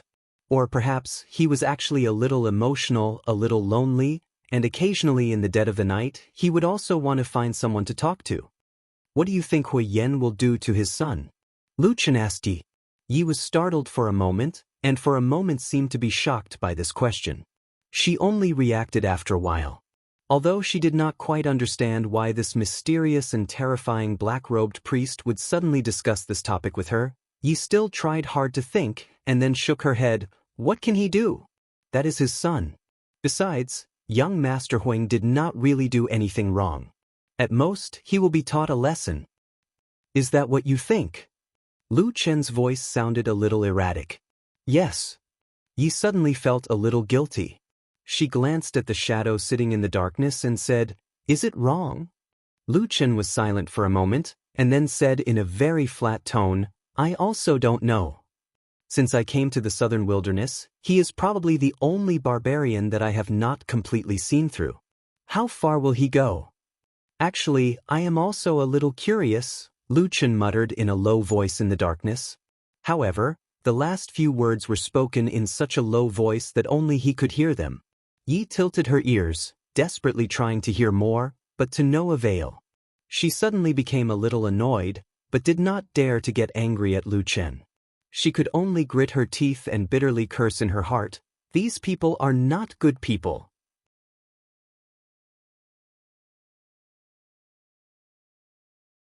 Chapter 338. From that day on, Fire Eagle disappeared from the Black Fire tribe. No one had seen him again, and no one knew where he went.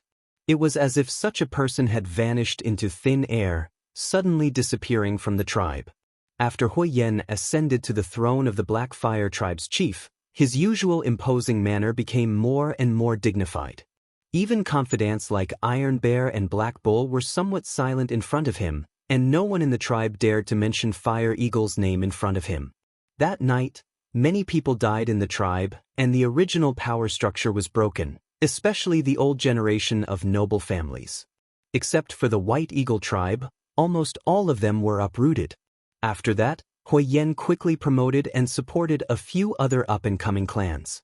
Among them, the ones with the highest status were the clans of Tai Xiong and Heinyo. Furthermore, with his strong support, Tai Xiong and Heinyo also obtained the positions of the leaders of their respective clans. Therefore, for a period of time, the Black Fire tribe, which had undergone great changes, formed a situation where the chief Hui Yen held sole power, and the White Eagle, Iron Bear, and Black Bull clans under his command kept pace with each other. Then, under the seemingly peaceful situation in the Black Fire tribe, the preparations for another war were carried out in full swing, and the atmosphere in the tribe gradually began to tense up.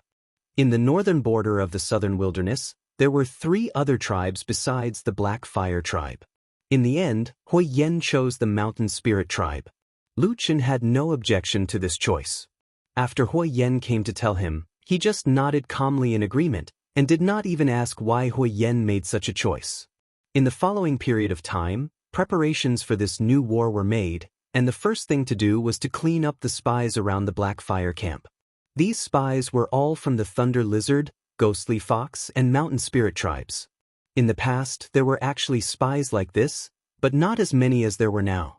As for the reason, of course, it was because some time ago, the Black Fire tribe suddenly erupted and inexplicably destroyed the Divine Wood tribe, one of the 5 tribes of the northern region. Although the Black Fire tribe had retreated to their own camp after that, and did not display any overbearing aura to the outside world, and it was even said that there was some internal strife, the other 3 tribes did not dare to let their guard down. The other 3 tribes had even sent people to the Black Fire tribe to inquire about the reason for the war and why the Black Fire tribe was so ruthless. Towards this question, the Black Fire tribe, or rather, Firerock tribe, had a very simple and powerful answer. It was the Divine Wood tribe who made the first move. In short, no matter what, the Divine Wood tribe no longer existed, and the other 3 tribes wouldn't stir up trouble for such a vanished tribe. However, it was inevitable that they would be more careful around the Black Fire tribe. Who knew if those lunatics would suddenly go crazy one day and target him? The Black Fire tribe's subsequent purge of their spies caused the other 3 tribes to become nervous in addition to being surprised. Despite the vastness of the wasteland, and despite the nimbleness of the spies, there were no longer any spies left within 10 miles of the Black Fire camp under the Black Fire tribe's relentless pursuit. The other 3 tribes were all on guard. However, after that, they did not find any signs of the Black Fire tribe launching a large-scale attack. Instead, they received messengers from the Black Fire tribe. The messages they conveyed were similar. For example, they told the Thunder Lizard tribe that their 2 tribes would form an alliance to rule the northern region together, or they told the Ghost Fox tribe that they would form an alliance to defeat the other 2 tribes and divide the wasteland. Even the Mountain Spirit tribe, which had suffered great losses in the previous war, had messengers from the Black Fire tribe come over to discuss the specifics. The matter of sending messengers to lobby was actually a little controversial within the Black Fire tribe. This was because the northern region of the wasteland had always revered power above all else, and there had never been such a thing. However, after Lu Chen brought it up to Firerock, Firerock accepted it almost immediately and vigorously promoted it without any hesitation. His trusted subordinates, Iron Bear and Black Bull, were puzzled and came to ask Firerock. Firerock calmly told them that this was all a trick of the black-robed priest. If they didn't do this, the other 3 tribes might gang up on the Black Fire tribe like the time when the Mountain Spirit tribe had a priest. In this way, if they gave each of them some benefits, perhaps things would be much easier. Iron Bear and Black Bull were stunned and silent after hearing this. This kind of thing was completely contrary to the martial spirit of the barbarians. It gave off a sinister and wretched feeling.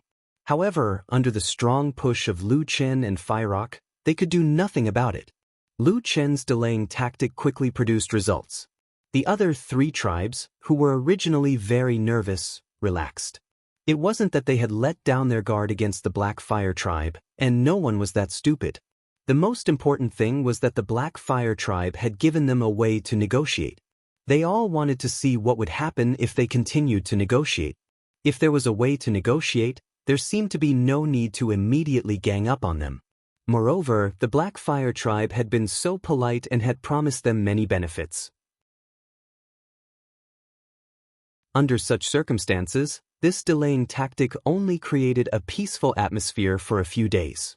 One day, the Black Fire tribe brazenly mobilized all of their elite troops, including the bravest warriors of the tribe and the 20 Black Fire guards who had surrendered from the Divine Wood tribe, to attack the Mountain Spirit tribe with all their might. The Mountain Spirit tribe was prepared. They deployed all of their warriors to guard the camp. Their warriors were brave and strong, their fighting spirit soaring.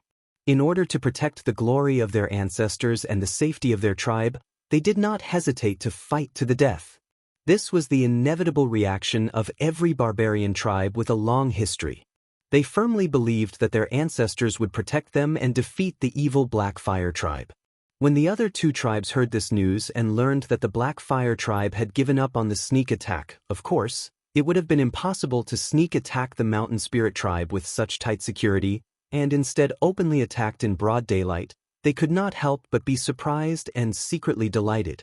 Therefore, everyone was happy to watch the show from the sidelines. It would be best if both sides fought until the last drop of blood flowed out and both sides suffered. Just like that, the war began. The joy lasted until the barbarians of the Mountain Spirit tribe saw their enemy, and the sky was covered in darkness. Shamans. Heart-wrenching and lung-splitting roars of sudden realization resounded through the entire wilderness. Everyone was stunned. This secret had not been leaked during the night of the sneak attack on the Divine Wood tribe. But today, it was suddenly revealed in front of the eyes of all the tribes. It was no longer possible for them to unite like they did when they attacked the Mountain Spirit tribe. The dark aura surged and roared. The charging Black Fire warriors began to demonize in the raging black flames, turning into terrifying killing machines. The barbarian warriors of the Mountain Spirit tribe fought bravely, but what greeted them was an even more bloody massacre. With the help of powerful witchcraft, the battle quickly became one-sided. It was so fast that the Thunder Lizard tribe and the Ghost Fox tribe, who had just come to their senses, could not even send reinforcements in time. Once again, the Black Fire tribe won the battle. They surrounded and defeated the Mountain Spirit tribe, capturing all the Mountain Spirit tribe members. The same scene played out again. The terrible and cruel Black Fire tribe once again betrayed the customs and agreements of the barbarians of the wilderness that had existed for thousands of years. They rebelled and committed all kinds of evil.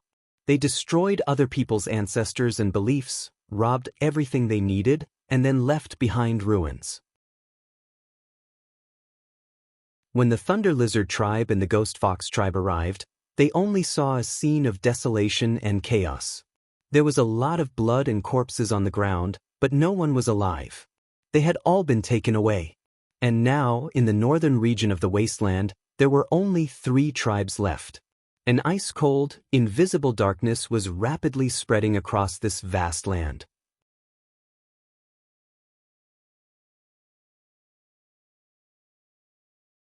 Chapter 339. Once again, the Black Fire tribe won a great victory. They destroyed the Mountain Spirit tribe, looted almost all the houses of the tribe, and captured most of the women and children, as well as many strong men. Then they brought all of them back to the camp of the Black Fire tribe. In this battle, although the Mountain Spirit tribe had made preparations beforehand, the Black Fire tribe won even more easily than the battle with the Divine Wood tribe. This was because they were much stronger than before. The number of Black Fire tribe warriors who could enter the demonized state had increased to 80. Together with the 20 Black Fire guards of the Divine Wood tribe, the demonized army of 100 people swept away the resistance of the Mountain Spirit tribe in an instant.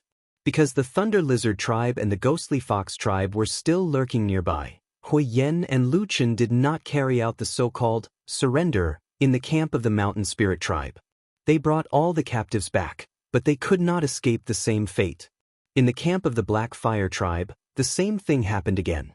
And this time, the series of actions of forcing the captives to give up on their ancestral gods, destroying their beliefs, and threatening their families and lives to force them to surrender were not hidden from the eyes and ears of the people of the Black Fire tribe. On that day, when all the people of the Black Fire tribe were still immersed in the joy of this great victory, they were shocked by the even more shrill screams and the shocking and cruel scene. Apart from keeping the onlookers outside of a certain range so as not to affect the terrible coercion ceremony inside, no one stopped them from watching, including the Divine Wood tribe members.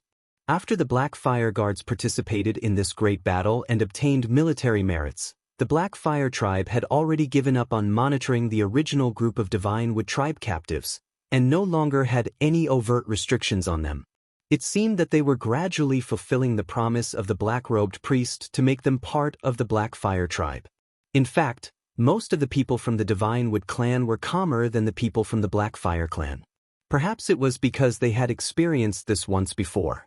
Although they had complicated expressions, They were indifferent when they looked at the painful choices between life and death, their lives and dignity, and the young and old of their families. In contrast, many of the Black Fire tribe members were truly frightened.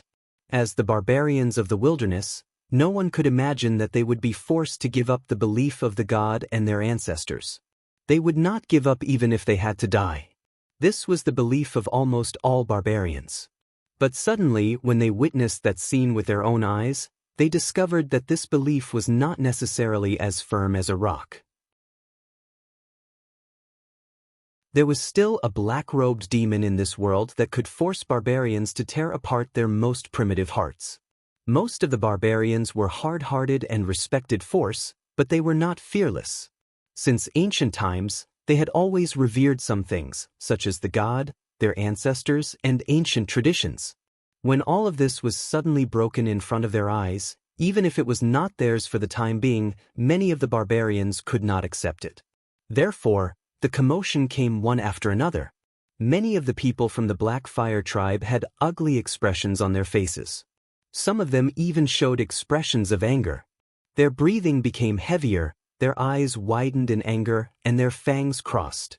But from the beginning to the end, even though the tragic scene had never stopped, even though the emotions of anger had always been brewing, even though the barbarians usually looked so fierce and unyielding, no one stood up. Everyone in the end just watched in silence. They watched the tragic scene play out again and again. They watched those who were in pain being forced to betray their beliefs and ancestors, or directly die under the terrible black fire and suffer endless torment. But no one stood up, not a single one. Everyone, from the Black Fire tribe to the Divine Wood tribe, looked on coldly, and then gradually, they seemed to have gotten used to it. The story played out coldly and cruelly. Those who chose to die died in pain, while those who chose to live endured humiliation to survive. Then, they were swallowed up by a stronger life, and involuntarily integrated into it. What happened to the Divine Wood tribe began to repeat itself to the Mountain Spirit tribe. When night fell, the living and the dead seemed to finally get their first chance to breathe. Most of the people dispersed in silence. Everyone returned to their own residences and hid their hearts under the cover of darkness. No one knew how much hatred and curses were lingering in the sky above the Black Fire tribe's camp that night, but it was likely that many people would not be able to sleep. The black-robed priest's stone house was quiet and dark. Figures walked around from time to time outside the house. They were the Black Fire guards who were in charge of guarding this place. For some reason, these people, who were originally unwilling and seemed to have been forced, actually became more loyal to the black-robed priest after this battle and seeing the fate of the Mountain Spirit tribe. People, even the barbarians, had complicated feelings, didn't they? In the dead of night, the stone house was silent. It was as if everyone in the house had fallen asleep, including the Black Wolf. But at some point in time, a burst of muffled sobbing came from the dark corner of the room. She seemed to be very sad, and she sounded very afraid and wronged. However, she was also afraid of the even more terrifying shadow in the room, so she tried her best to suppress her emotions. She even covered her mouth with her hands, and only intermittent choking sounds could be heard, like a weak little bird whimpering. Of course, it was Yi who was crying. She was unable to free herself from the pain and extreme fear. She curled up in the corner with all her might, but suddenly, her voice was cut off. Because at that moment, she suddenly saw an incomparably deep black shadow suddenly appear in front of her, and then all the faint light was blocked. A slightly cold hand fell on her face. Yi was scared stiff and did not dare to move. She even forgot to make a sound. Her whole body kept trembling, and she stared blankly at the shadow in front of her. A ray of light flashed, as if the shadow's eyes were glimmering in the darkness. Then, Yi heard that person's voice. It sounded very calm and gentle. "What's wrong?" Yi did not answer. She only trembled. Lu Chen waited for a long time. In this quiet night, he seemed to be unusually patient. Or maybe he was just too lonely and had nothing to do. In the end, probably unable to bear the strong pressure of the black-robed priest, Yi finally burst into tears again. As she cried, the barbarian girl felt a sense of extreme shame. As a barbarian, even a woman despised weakness. However, she still couldn't control her own pain and timidity. This, in turn, stimulated her sadness even more, so she cried even harder. In that kind of almost self-abandonment, Yi suddenly raised her head and cried to Lu Chen, "You are not human." Lu Chen's hand paused for a moment, and then slowly withdrew. After a moment, he asked, "Oh, what do you mean?" Yi froze in the midst of sobbing. She was probably surprised that she was not directly burned to death by the terrible black fire of the black-robed priest. But although Lu Chen looked very calm at the moment, after seeing this person's extremely terrible means during the day and the night of the genocide in the past, Yi began to fear him to death. That night, the fear in her heart seemed to have sprouted once again. It was as if she had thrown caution to the wind. She wiped her tears while trembling and said, Why did you torture us like that? You forced us to betray our ancestors.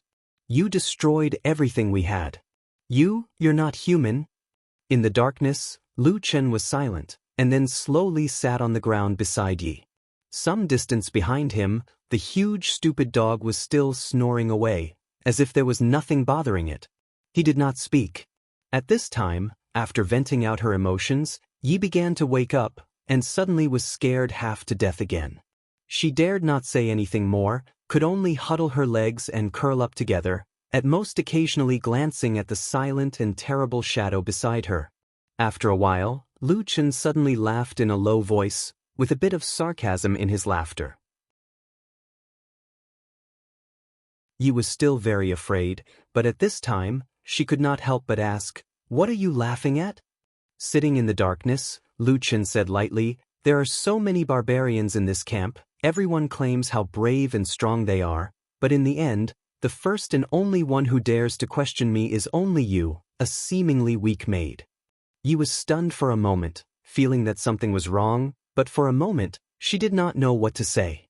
She only heard Lu Chen said again, "So, every one of these people looks fierce and brave, ambitious and loud, but when it comes to a real crisis, they are timid, even weaker than a weak woman." He shook his head, his voice full of strong sarcasm, and said, "Such a race that is strong on the outside but weak on the inside, people who are brave in internal strife, but cowardly on the inside, how can they plot again in the northern land?" "I've truly been worried for nothing," the black-robed priest said indifferently. Then he stood up and walked back. But when he returned to his own corner, he still turned back and said to Yi, "But you are very good."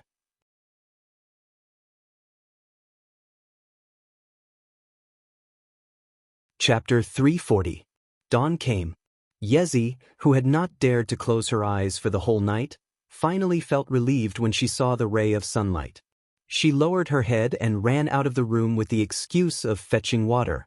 She did not even dare to look at Lu Chen. But she did not know what she was afraid of. Perhaps it was the indifferent and contemptuous words of the black-robed priest in the dark last night? Yezi remembered those words in her heart. She understood some of them, but she was confused about some of them. The black-robed priest's thoughts seemed to be very different from the barbarians that Yezi knew. Yezi did not know why, but she was very afraid. Even if the man named Lu Chen was not vicious to her, and was very friendly to her, at least they got along peacefully. Yezi was not a fool. Although she was not very knowledgeable, she could still feel that Lu Chen did not have much malice towards her. But she still could not suppress the fear in front of the black-robed priest. That day, when she escaped from the priest's stone house and gasped for breath, Leaf suddenly seemed to realize something when she saw the rapidly growing population of the tribe gradually waking up in the morning light and gradually becoming lively. Everything in front of her may be full of vitality, but behind the lively light, the shadow of the black-robed priest was always a dark existence. It seemed that he was always incompatible with the wilderness and the barbarians on the wilderness. And he never had the intention to blend in. If he had already slaughtered the barbarians, slaughtered the tribe, and swallowed and enslaved many barbarians at this time, then one day, when the power of darkness was strong enough that no one could control or resist it, what would this terrible black-robed priest do? Leaf stood blankly in the morning light, trembling all over. When Yezi finally calmed down and wandered outside for a long time, she slowly fetched a bucket of water and went back to the priest's stone house, only to find that it was empty. There was no one in the house. Subconsciously, she put down the bucket in her hand and heaved a sigh of relief. Perhaps she felt more comfortable without the black-robed priest around. But as she stood there, her brows furrowed again. After a moment of silence, Leaf suddenly turned around and ran out. She shouted at a black fire guard who was still guarding outside the stone house. "Where did the priest go?" The black fire guard was taken aback. However, Yezi's current status was somewhat unusual. Even though she was a maid, she was the only maid in the entire Blackfire tribe who could live in the priest's stone house. She was also the only one who could speak to the black-robed priest. No one would want to offend her, not even the Blackfire guards, who were extremely powerful on the battlefield and had killed countless people. So, Yi quickly got that person's answer. Chief Fyrock has sent someone over to invite Lord Priest over for a discussion. Leaf was a little confused. She nodded and walked back to the stone house. When her gaze swept across the quiet room, she finally understood a truth that she was unwilling to admit before. That terrifying black-robed priest was already closely linked to her fate. Without him, she would be 100 times more miserable than she was now. She expressionlessly sat down in the corner of the house and buried her head between her knees. She thought she would be sad and sad again, but for some reason, this time, she did not do anything. She just sat there quietly. After a while, Yezi sighed and stood up. She fetched a rag and some water and began to clean the stone house with unprecedented seriousness. At the center of the Blackfire tribe's camp, there was the tallest and largest stone house. It had always been the residence of the tribe's chief. Not long ago, the previous chief, Flaming Tiger, lived here. Now, Flaming Tiger had turned into ashes in that ball of raging flames and his soul returned to the ancestors. The master of this place had also become Fyrock. When Lu Chen walked in from outside, the Blackfire warriors who were guarding along the way bowed their heads in respect to the black-robed priest. Even the person who had invited him was one of the 2 highest-ranking generals in the Blackfire tribe, Black Bull. Even he didn't dare to pass by Lu Chen and cautiously followed behind him. This kind of treatment made Lu Chen feel somewhat uncomfortable. However, he understood the reason for all this. It was because of power. Having great power in the southern wilderness might mean having everything, including the respect and awe of others. Hua Yen stayed in this large stone house that had several levels and entrances.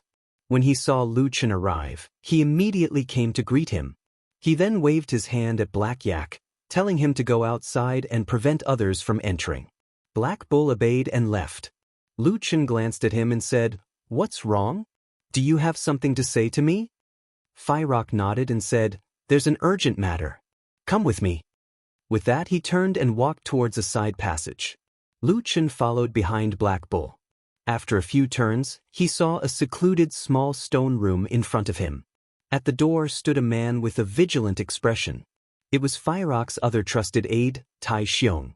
Seeing the two approaching, Tai Xiong hurriedly saluted. Fyrock nodded and said, "How is it?" Tai Xiong pointed at the small stone room behind him and said in a low voice, "He's still inside."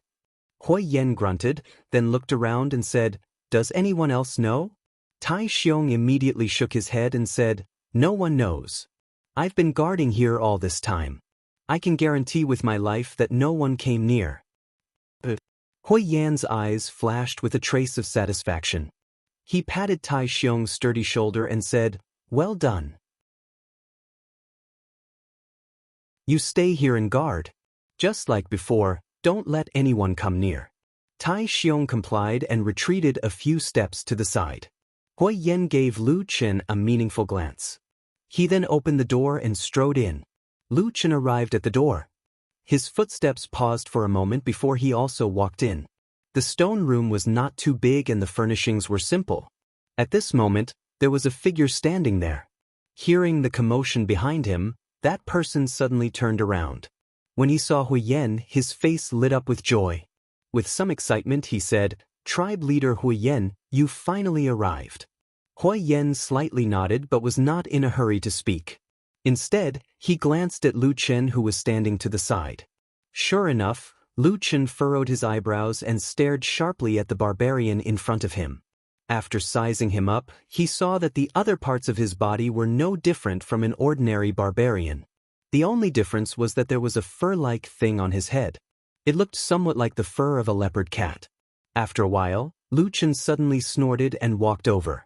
Looking at the person, he said indifferently, "You're from the Ghost Fox tribe? Why have you come here?" That person seemed to have expected such a question and seemed to have some understanding of Lu Chen. With a look of reverence on his face, he said in a deep voice, "Clan leader, Lord Priestess, I have come under the orders of the Ghost Fox clan leader to deliver a great gift to the two of you."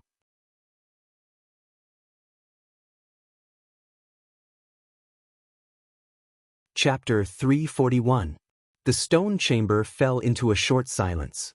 The messenger of the Ghost Fox tribe was prepared to be reserved for a moment and take out a shocking gift when the two in front of him opened their mouths. Only in this way could he achieve the effect and goal that the tribe leader had told him before he came. But after he lowered his head and waited for a long time, he found that things seemed to be somewhat different from what he had expected. Whether it was the trusted tribe leader of the Black Fire tribe or the black-robed priest who had recently become a terrifying legend in the northern wilderness, none of them had the intention to speak or respond. The silent atmosphere quickly turned into an inexplicable and heavy pressure, making the Ghost Fox tribe emissary feel depressed and his forehead slightly sweaty. After a while, he finally couldn't bear it anymore. He raised his head and secretly glanced at the two in front of him. He saw that the two in front of him seemed to be frowning slightly, but they didn't seem to have the intention to speak. The Ghost Fox emissary really couldn't bear it anymore. He raised his voice and said, "My lords, I am under the orders of our tribe leader to present a generous gift to the Black Fire tribe." Hui Yen glanced at Lu Chen and saw that his face was indifferent, as if he didn't care. Hui Yen also glanced at the Ghost Fox emissary and said lightly, "Oh, what is the generous gift?" Hearing him speak, the originally somewhat cold and oppressive atmosphere in the air suddenly relaxed a lot. The Ghost Fox emissary finally let out a sigh of relief and hurriedly said with a smile, "This generous gift is the friendship of our tribe leader and the entire Ghost Fox tribe. The tribe leader asked me to tell you that from now on, the Ghost Fox tribe is willing to follow the Black Fire tribe and become an ally that will never betray you.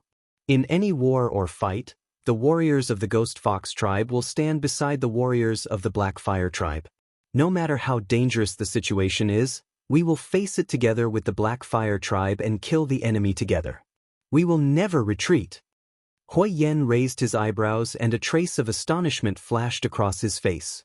Although the Ghost Fox emissary spoke in a dignified manner, the meaning of the Ghost Fox tribe's decision to bow down to the Black Fire tribe could not be more obvious. At most, they probably wanted to preserve their tribe's faith and didn't want to end up like the Divine Wood tribe and the Mountain Spirit tribe. As for the rest, it seemed like the Ghost Fox tribe was completely willing to follow the orders of the Black Fire tribe. At this moment, perhaps the ghostly fox envoy felt that he had not made himself clear enough, so he took another step forward and said, "As long as our two tribes form an alliance, the Thunder Lizard tribe will be the only tribe left in the northern region of the wasteland. When the time comes, we'll attack them together. No matter how capable they are, only death awaits them." This was probably the first tribe in the northern part of the wilderness to surrender so straightforwardly in more than 100 years. Hui Yen was about to speak, but at this moment, he suddenly saw Lu Chen also turn his head to look in his direction, and then shook his head slightly. Hui Yen froze, swallowing the words he was about to say. A moment later, he saw Lu Chen walking in front of the Ghost Fox emissary. "Were you sent by the Ghost Fox clan leader?" Facing this mysterious black-robed priest, the Ghost Fox emissary did not dare to slight him. Even from his appearance, he seemed to respect this priest more than he did the Black Fire tribe leader Hui Yen. He lowered his head and said respectfully, "Yes.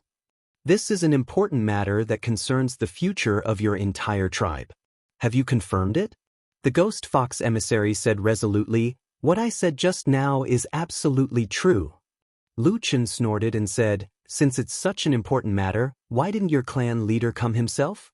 The Ghost Fox emissary was shocked, then looked at Hui Yen and laughed dryly. He stammered, "Clan leader, this, There were some words that the ghost fox emissary did not say out loud, but in fact, everyone in the house understood what he meant. Now that the Black Fire tribe was so powerful, even with a somewhat crazy aura, they had slaughtered the Divine Wood tribe and the Mountain Spirit tribe like a gale sweeping away fallen leaves. If the Ghost Fox tribe leader really dared to come to the Black Fire tribe for a discussion, then no one could guarantee that the Black Fire tribe would not take the opportunity to attack him. But understanding was one thing, but even so, it was obvious that this black-robed priest did not intend to reason with the Ghost Fox emissary. "This won't do," the black-robed priest said to the Ghost Fox emissary very simply. The Ghost Fox emissary was stunned and said, "Sir, what do you mean by this? If you want to give a gift to our clan leader, sure, but your clan leader must come himself." Lu Chen said lightly, "This is a matter that will decide the fate of your entire tribe. Sending a messenger that we don't even know to say a few words is not acceptable. We don't accept it." The Ghost Fox emissary was furious and said, "What if our clan leader comes and there's danger?" Lu Chen ignored his question and said to himself, "If he doesn't come, then we will directly send troops to attack the Ghost Fox tribe." The Ghost Fox emissary was so angry that his face turned green. He said angrily, "Sir, if you continue to be so unreasonable, then our Ghost Fox tribe will be forced to form an alliance with the Thunder Lizard tribe. That won't do you any good, right?" Hui Yen smiled and walked to Lu Chen's side. After glancing at him, he faintly said, "The words of our high priestess are my thoughts. Also, I can answer you. If the Ghost Fox tribe leader doesn't come, we will send troops to attack you. If you form an alliance with the Thunder Lizard tribe, we will send troops to attack both of your tribes. In short, there's no difference between exterminating one tribe and exterminating two tribes." When this was said, the Ghost Fox emissary's face changed greatly. It seemed that he did not know what to say for a moment. Lu Chen waved his hand and said, "Bring back Hui Yen tribe leader's words and tell your clan leader. Also, tell him one more thing. Tell him that I said it. Now that the Black Fire tribe wants to exterminate both of your tribes, it's as easy as lifting a finger. Whether you form an alliance or not has nothing to do with us." After saying this, he turned and walked out. Hui Yen looked at the Ghost Fox emissary and said, 3 days later, 5 miles west of the Black Fire camp, tell your clan leader to come and see me." After saying that, he ignored the Ghost Fox envoy, who was filled with shock and astonishment, and directly walked out. Walking in the tribe's camp, 2 men walked side by side. Along the way, almost all of the Black Fire tribesmen bowed their heads in respect or made way for them. No one came close or talked to them. Hui Yen suddenly sighed. Lu Chen looked at him and said, "What's wrong?" Hui Yan's face looked a little bleak. He said, "In the past, when I walked in the camp like this, the tribesmen, big or small, were very close to me. Many people would greet me and joke with me. Some children would even run over to play with me. But now they don't." He took a deep breath and said in a low voice, "They are afraid of me. Of course, maybe they are afraid of you." Lu Chen shook his head and said, "I think they are afraid of both of us." Hui Yen was silent and then nodded. "Do you believe what that person said?" Hui Yen changed the topic and asked Lu Chen. Lu Chen said, "I think it's most likely true. The Ghost Fox tribe is the most cunning. They probably saw that our Black Fire tribe has been unusually strong recently and they don't want to face us head-on, so they came up with this trick." Hui Yen smiled and said, "Do you believe them or not?" Lu Chen sneered and said, "If the Thunder Lizard tribe suddenly has a shaman who is much stronger than us tomorrow, do you think the Ghost Fox tribe will suddenly stab our Black Fire warriors in the back on the battlefield?" Hui Yen thought for a moment and said, "This is really hard to say.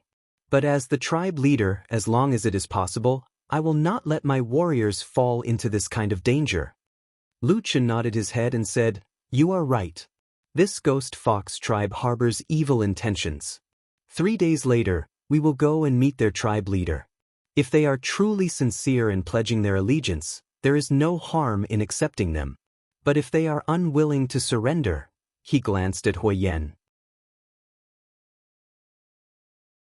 Hui Yen smiled faintly and said, "Hurry up and engrave the Black Fire runes on the Mountain Spirit tribe's Black Fire guardians. It will be useful." Lu Chen smiled and said, Okay.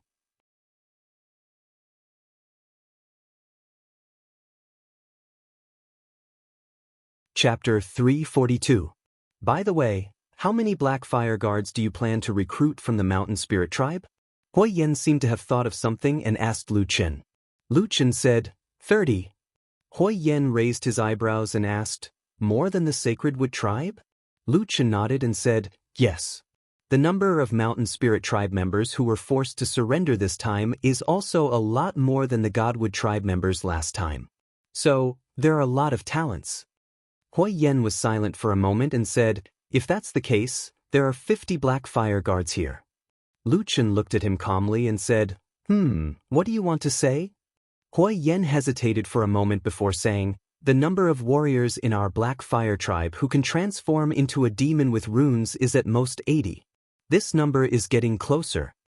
He looked up at Lu Chen and said, and if everything goes well, we still have to deal with the Ghostly Fox tribe and the Thunder Lizard tribe. The Ghostly Fox tribe has fewer people, but the Thunder Lizard tribe is the most populous of the 5 tribes.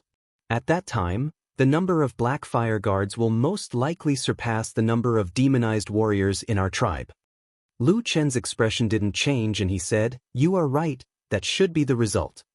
Hui Yen looked at him deeply and said, aren't you afraid that when the power changes, those people might have some ulterior motives? Lu Chen shook his head and said, they won't. Hui Yen said in a low voice, you are so confident?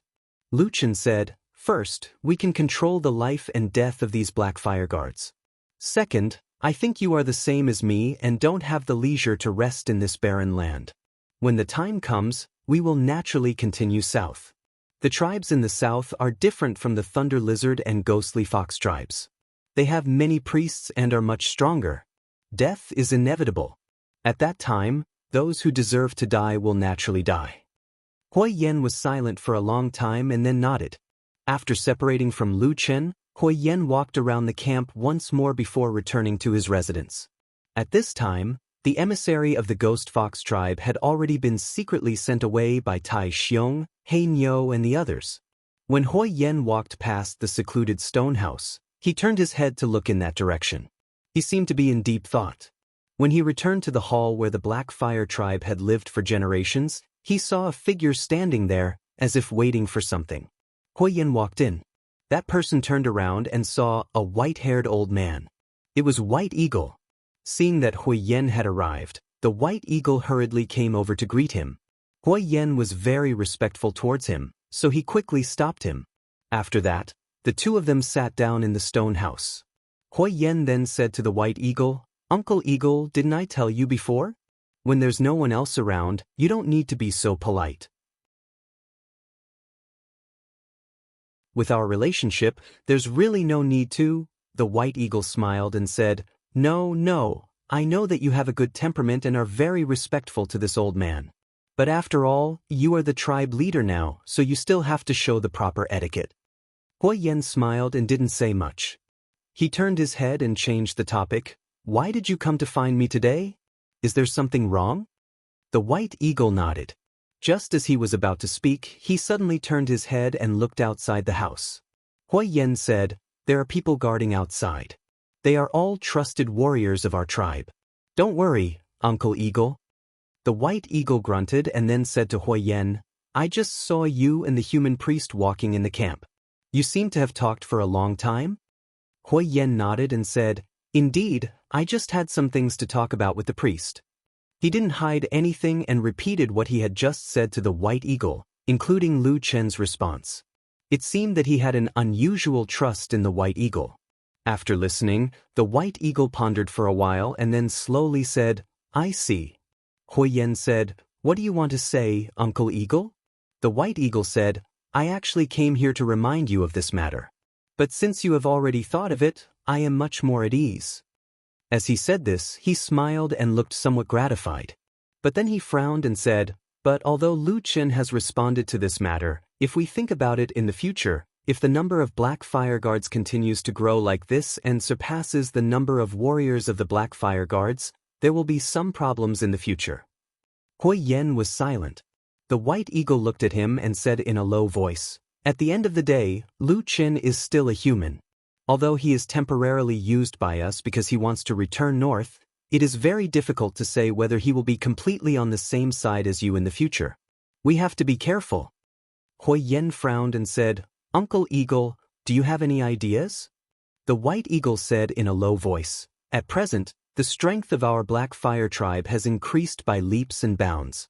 It is indeed because of the power of the Black Fire demonification. In addition, Lu Chen has also said these things to you. For the time being, we can't say anything more about the number of people.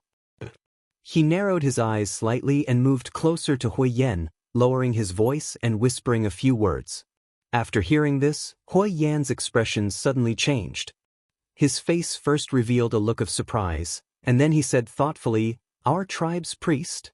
White Condor nodded and said solemnly, That's right, Chief. Only by having our own priests and shamans can the Black Fire tribe be the true foundation for the prosperity of the Black Fire tribe for generations to come. Hui Yen fell silent and did not speak for a long time. When Lu Chen walked back to his own priest's stone house, Yezi and Atsu were both inside. The difference was that Yezi was diligently cleaning the house, while Atsu was lying on the ground and sleeping, looking like a downright lazy dog. Lu Chen glanced at Atsu and slightly frowned.